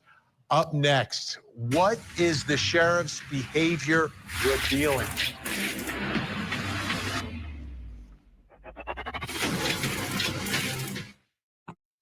Is facing murder charges. Here's the story. On a quiet September afternoon in 2024, the Letcher County Courthouse became the scene of a chilling betrayal. Judge Kevin Mullins, a respected figure, father, and pillar of Eastern Kentucky justice, was shot and killed in his own chambers by Sheriff Sean Mickey Steins, a man he once mentored. The attack was swift, violent, and unthinkable. Mullins was struck multiple times, collapsing behind his desk. News of his death rippled through the community like a shockwave. Court staff wept openly. Steins surrendered moments later, stunned and trembling. What drove the sheriff to such darkness remains tangled in whispers of courthouse corruption, personal grievances, and fear. But the loss was irreversible. Judge Mullins, known for his steady hand and fairness, died where he upheld the law for decades. His own chambers turned into a scene of devastation and sorrow. It's a baffling case, but we're learning more and more now as information has come out, and obviously the videos extremely revealing, especially now the body cam videos where we get to see and hear Sheriff Mickey Steins just moments after the shooting. This you usually don't get. The killer moments after the killing. Let's take a look. You okay? Absolutely, Phil. Why are you going to transport me in a vehicle for? Probably not to push in Letcher County Jail. I mean, why? Just probably because, I don't know though. I don't know if that's happening. I don't mind to be down there. You don't mind to be down there? They'll put me in the Well, I mean, we'll talk about that, you know. I have to talk to, see what the logistics is down there. I got to get put in a vehicle and go outside. Well, yeah, I understand why you're worried, but at the same time, you know how it is with something like this. We're going to be worried about you in the jail down here with local people. You know? Right now, I'm alive and well, no weapons on me. So if I leave this building, I won't draw another breath. You're getting Miranda before you go in. Well, I'm going to get in there. They're all locked. Okay, well, Nikki, you know Miranda. I'm going to read it to you here real fast. Miranda. The Miranda warning. What is that? For your rights before you talk to me. If we go down to the jail and cameras and stuff at the jail, I don't want to go out. I don't want to go out and get in the vehicle, guys. No. Well, we'll try. At some point, you have to do that. We'll figure something out. I'm saying, how about a room right here for right now? Yeah, we're just doing a room right here. My body cam's right now. Nikki, you know me. I would never do anything to you or her. Is that what you're worried? That's it. That's actually an interesting point, Bobby. Very true. But that same theory, if you watch how this is and how he's acting, it plays to the point that maybe like he's saying some things that you got to wonder why he's saying. Either it's partly a part of his paranoia that he's going through right now, or he knows other things that either have happened in the past along with that situation, or what he would imagine could happen, I guess you could say. Here in Vegas, at least the politician that took out the report. Jesus, yeah, good point, Annie. Good point. He's definitely not all with it, Annie. That's a good point. Officer escort, because at some point you're leaving this building. Is that what you're worried about? I want as many officers as you can get to take me somewhere. Well, we downstairs to the jail here. We can make that. Downstairs to the jail here. All right. This video of Sheriff Mickey Steins brings us to the next question in our investigation. It's about the way he's acting.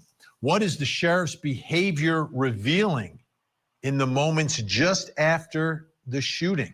Here to help answer that question, clinical and forensic neuropsychologist, Dr. Judy Ho. She's also the author of the book, The New Rules of Attachment. Also joining us, attorney Ned Pillersdorf, who is representing the woman who is suing Sean Steins, Sheriff Mickey Steins. Also, that deposition that we've been talking about now for months. Ned's firm doing that deposition that day. Thank you both for being here. Appreciate it. I'll start with you, Dr. Judy Ho. What is the sheriff's Agreed, Charlie. behavior revealing to you from this video? Well, Vinny, he's certainly restless. You can see in his body language that he's restless. He's trying to figure out what's going on. He's trying to get his bearings, what's happening with these colleagues and friends who are speaking to him. There seems to be some realization that there's going to be some consequences down the line, because it also sounds like he's negotiating about what's going to happen next and where they can go. And if he's going to be incarcerated, can it be here locally, just right here in this building? I mean, he knows the ins and outs. It even sounds like his colleague is a little baffled. They're trying to be really nice to him, really gentle with him, almost trying to calm him down, because he definitely seems really stressed. But at the same time, when you look at his body language, he's kind of oscillating between that and restlessness, and then almost leaning back, almost like not totally appreciating exactly what's going on. Ned, let's take a look at another piece of this video. Again, this is just moments after the shooting as Sheriff Mickey Steins is being interviewed by someone who obviously knows him very well. I just want to see my daughter. Is she 18? How old is she? If your wife's out there with her, if she ain't 18, we can ask if that's okay. But if she's 18, we just ask your daughter. So that's what I'm getting at. If she's not 18, we have to ask your wife.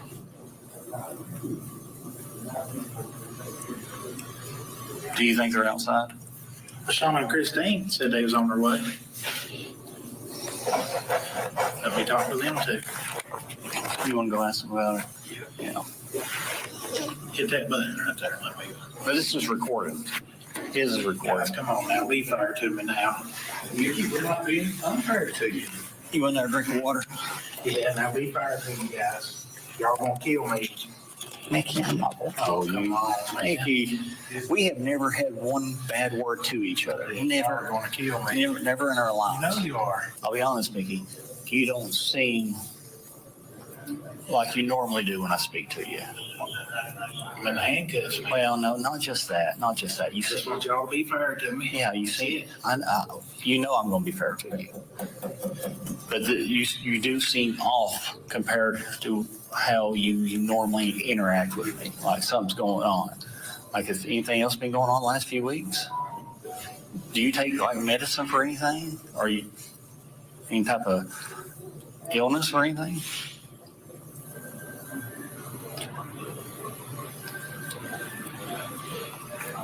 To be fair to me.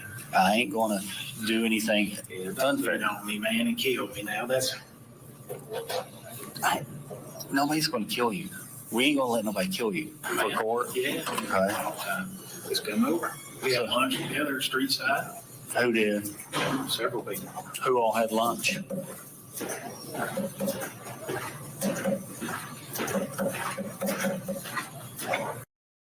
You see how he's kind of like half detached, half not. He's watching everybody that comes near him, like very closely. I mean, he's severely paranoid. And is it for good reason? Or is it delusional stuff going on because of something, a break or something? You know what I mean? It's hard to know. It's hard to know because we didn't see anything about this guy until this happened. So we don't know his regular persona. You know, everybody said he's a fun-loving guy, very happy-go-lucky all the time. So he's not like, it's like he's not even hearing what this guy's saying to him. It's kind of wild. Another thought for consideration: does his concern of how he's going to be taken out mean he has knowledge or involvement in that's what I was saying earlier, Bobby. Yeah, that's exactly what I was trying to say. And it makes you wonder. You know what I mean? Definitely makes you wonder. All right, Ned, there's a lot to take in from this video from different perspectives, but from your perspective, what is this behavior by Sheriff Mickey Steins revealing to you, and what is the significance of it? I've heard that too, Charlotte. Two things. One, he is truly in some sort of dissociative state, paranoid, or it's an Academy Award performance. Logically, he would be concerned of his safety. Letcher's a small county. He killed the judge. I don't think this is a performance. I do believe this is real psychosis, in my opinion. There's a close relationship between the state police who he's talking to and the judge and himself. And I assume he's fearful. He knows he just killed the judge and there might be repercussions. True. On the other hand, there's some real dissociative state here, paranoia. The fact that he didn't know what Miranda was is baffling. I mean, he's a sheriff. He knows. Like I said, folks, with my medical background, I'm not a psychiatrist. I've seen people, I've responded and dealt with firsthand people that are having psychosis issues, psychotic breaks, mental breakdown, things like that, all that kind of stuff. Okay. And yeah, you can see it's there. He's detaching. He's not hearing what they're saying to him. This is not an act, folks. This is real, in my opinion. Okay. I don't believe he's on anything either. This is real to me. So what Miranda is, and he may be faking, or there may be something very mentally unbalanced going on. Dr. Judy Ho, what are your thoughts about? He repeats the line, "Just be fair to me. Just be fair to me." He doesn't think he's going to make it. How can you tell if there is legitimate paranoia going on versus a legitimate threat versus someone play acting? Right. I think that that's really hard, and everyone's trying to piece this together the best that they can. I think it's interesting that his colleague commented that he's clearly in a different state than he's used to, meaning that they've had multiple interactions before. They know how he usually and generally acts, and he's certainly acting different in this scenario. I think another piece of this that's really important is the fact that he kept saying over and over again whether or not someone was going to come after him, someone was going to kill him. So that would suggest that there was some type of paranoid process going on, perhaps, not just because he might be afraid of what's going on, because there's some realization that he just killed a judge, a colleague, a friend, but there's also this other layer, that he thinks someone's coming after him. And oftentimes the most common paranoid types of beliefs are about somebody coming after you, somebody wanting to harm you, which then leads that.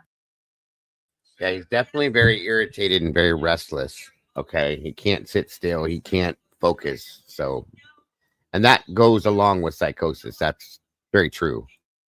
Person under psychosis to act in very severe and different ways. Wow. Ned, let me ask you, we've talked a lot about this through the months, right? How surprised are you at what you are seeing in watching Sheriff Mickey Stein's moments after the shooting here? I'm not surprised at all. I mean, this is an astonishing event. I mean, the sheriff walks in and shoots the judge. Has that ever happened in history? There's something very strange going on. You know, the real question is, what was his real motive? And I guess after the shooting, he's in a truly dissociative, paranoid state, or, you know, I know the prosecutor's going to say this is an Academy Award performance. All right, Ned and Dr. Judy Ho are going to stay with us. Still to come. Did the sheriff think he was being set up? Just be fair, didn't it? Does it open?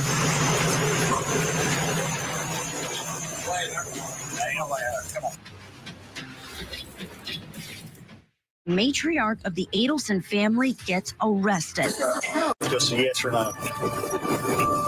Ask one last time. Is there anything you want? Is this anything to do with your family? Depending on what kind of information comes out, always can change how investigations are worked. You know what I mean? It's interesting. Sheriff Mickey Steins doesn't really answer any questions directly connected to the shooting. Like, he's not answering those, but he is talking, he is communicating, but a lot of it is about his concerns, including when he gets brought into the Sally Port to be transported. Take a look. What is it? There's nobody in there.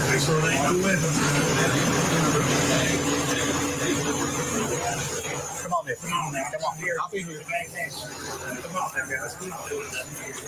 Just be fair, couldn't it? Does it open? Ain't no way out. Come on. You're all right, man. No, it's on here. We're gonna get out here. Come on. Slide on in. Come on.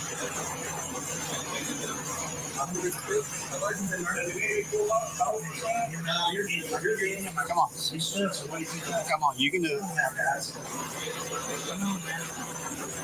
Keep going. I know it's tight. Keep sliding.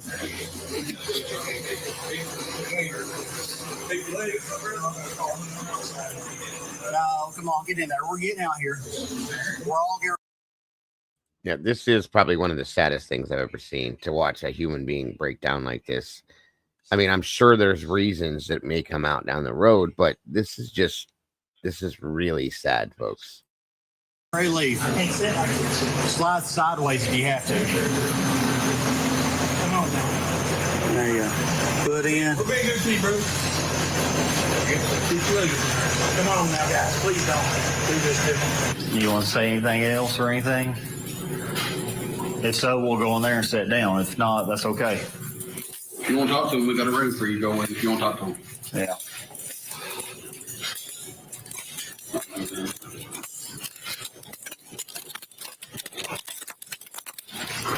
I know. It ain't comfortable.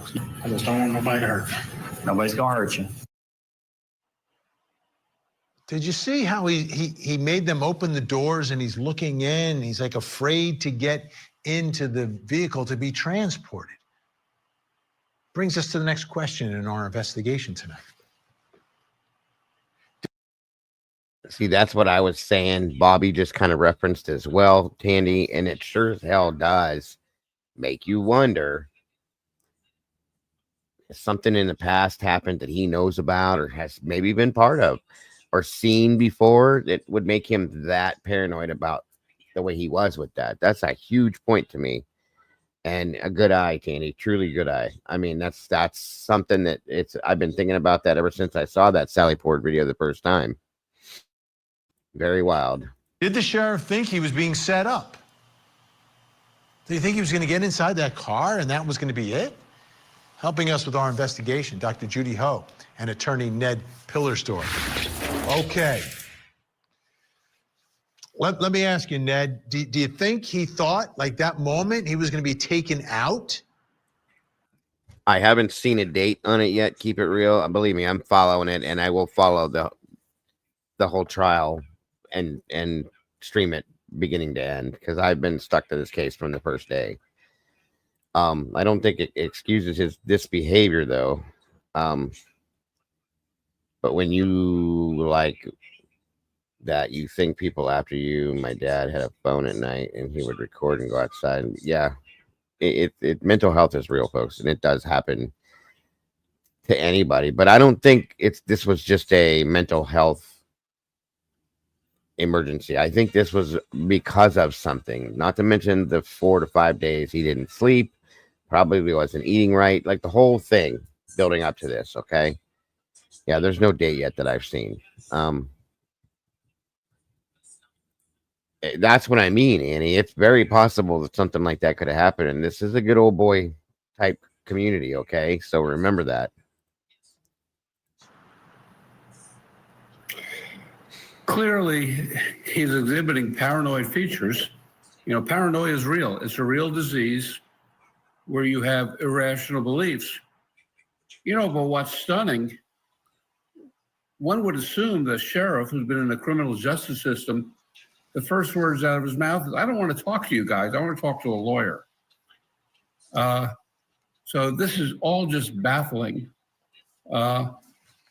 You know, once again, the prosecutor is going to say, well, he was trying to get better treatment in the jail. These are kind of his buddies. But on the other hand, we see some true paranoia here. And that may well be what was going on. Dr. Judy Ho, it was very, to me, shocking. Like, he's having them open the back door. He wants to look in. He's afraid to get into the car to be transported. Right. And when somebody is in a paranoid state, if indeed that was the state that he was in, their behaviors are not really going to make sense to people who are in their logical mind, I agree, who are not Bob. exhibiting paranoia themselves, because anything and everything could be a problem. Anything and everything could be a lurking danger that they have to watch out for. And if that was truly the state that he was in, his thoughts are probably very disorganized. That's probably why we're seeing him almost coming in and out of a more fluid consciousness, where he kind of seems to make sense and seems to know about the law. And then the next minute he's forgetting about what Miranda rights are, as Ned pointed out in the last segment, and looking around, darting around, thinking something horrible is about to happen to him, aside from, of course, the true and real consequences of what is happening in this scenario, which is that he shot and killed his friend and colleague and a previous mentor. And there's going to be consequences to that. But this is above and beyond that recognition that that consequence is coming, that something is lurking in addition to that. Let me ask you, Ned. Exactly, Based on Skits. what you've seen and what we've shown folks tonight in these videos, how receptive do you think a Kentucky jury will be to a defense, a mental disease or defect defense, based upon this behavior that we're seeing and the circumstances surrounding it, which was the incredible controversy involving what else was happening in the judge's chambers, which is the subject of that civil lawsuit that your firm is involved in? The way Kentucky law works, the jury will be asked, we call it the subjective test. The jury would be asked, what do you think his state of mind was? I don't, you know, he's represented by fine defense counsel. I would never say the word insanity.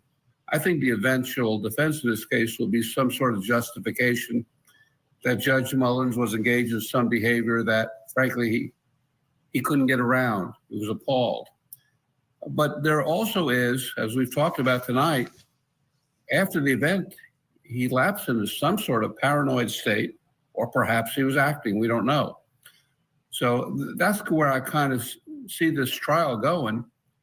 You know, eventually there's going to be a trial, and I can see the prosecutor saying this was all an act, and I can see the defense really, I guess, trying to sully the reputation of Judge Mullins based on his defense lawyer's comments, I think that's where he's going.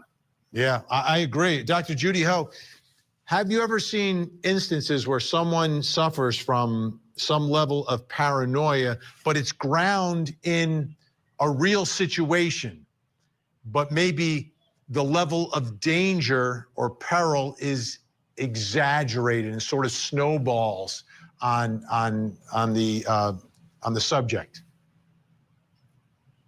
Vinny, that happens quite often. It's kind of an exaggeration of other concerns that they may be having, materials they're reading, people they're talking to, but it's just a gross exaggeration of reality, which means that it's still at the base a type of delusion. But delusions don't necessarily come out of thin air. Oftentimes they are grounded in something that is related or feels like a threat.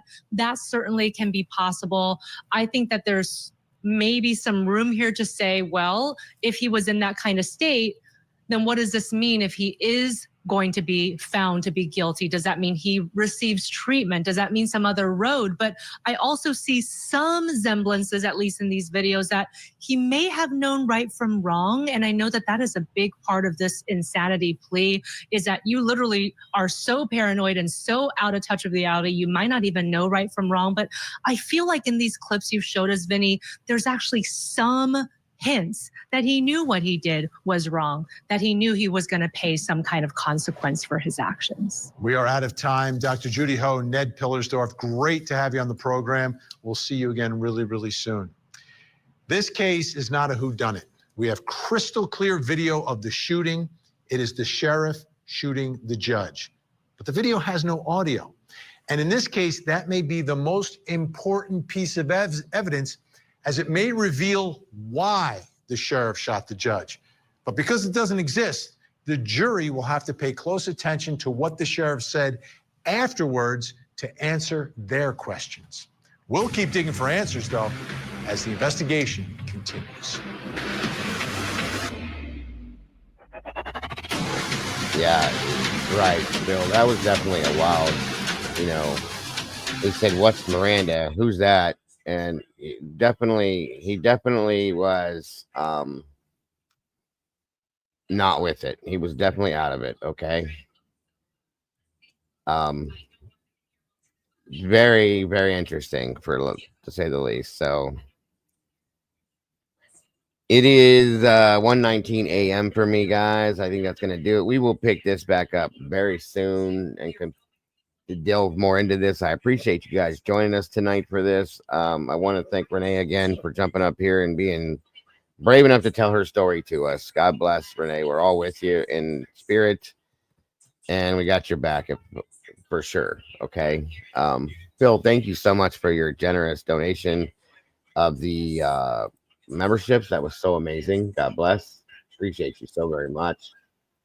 But guys, we will be back. I hope you guys enjoyed this tonight and got something out of it, understanding with this crazy case that I'm following, as we all are. So you guys have an amazing rest of your night, guys. Don't forget to love yourselves, love each other. Don't change a thing, because you guys are the beautiful people.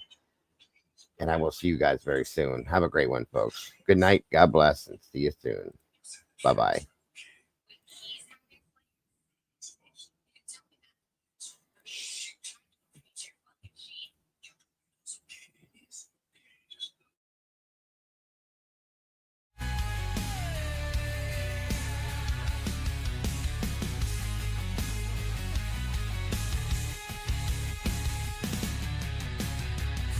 Stains on the linoleum floor, echoes of whispers from the night before. Shadows crawl where the light won't stay. Dark stories told in the true crime cafe. Yeah. A knife edge glance from across the room. Heavy air like a ticking doom. Secrets traded in a smoky haze. Lives unraveled in the true crime cafe.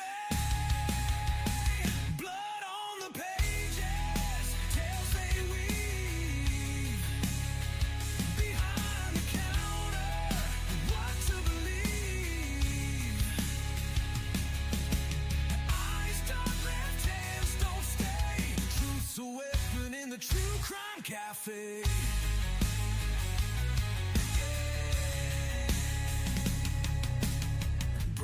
cups and the creak of chairs, eavesdropping souls with their guilty stares. The smell of fear mixed with burnt decay, justice whispers in the true crime cafe.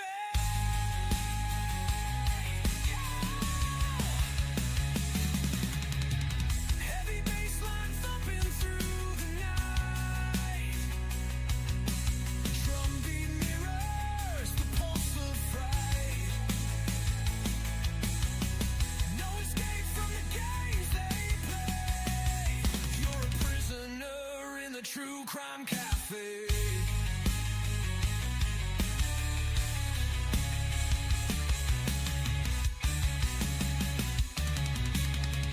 Blood on the pages, tales they weave. Behind the counter, what to believe. Eyes darn, left hands don't stay. Truth's a weapon in the true crime cafe.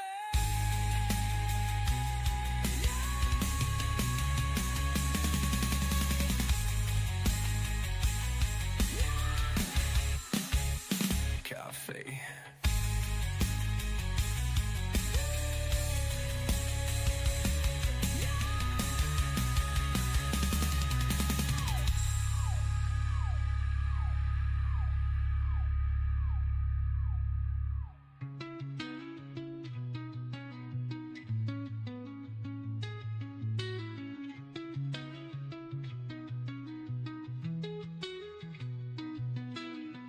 Heavy bass line thumping through the night, drumbeat mirrors the pulse of fright. No escape from the games they play. You're a prisoner in the true crime cafe.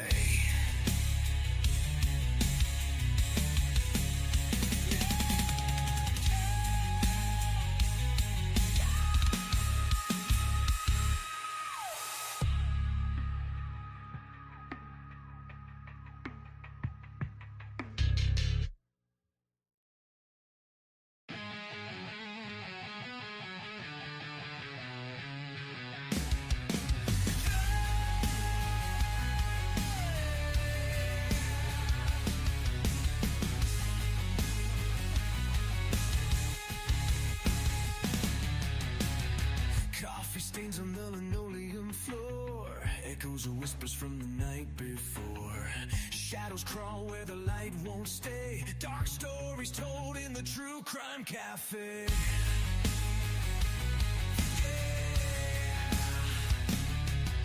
A knife edge glance from across the room, heavy air like a ticking doom.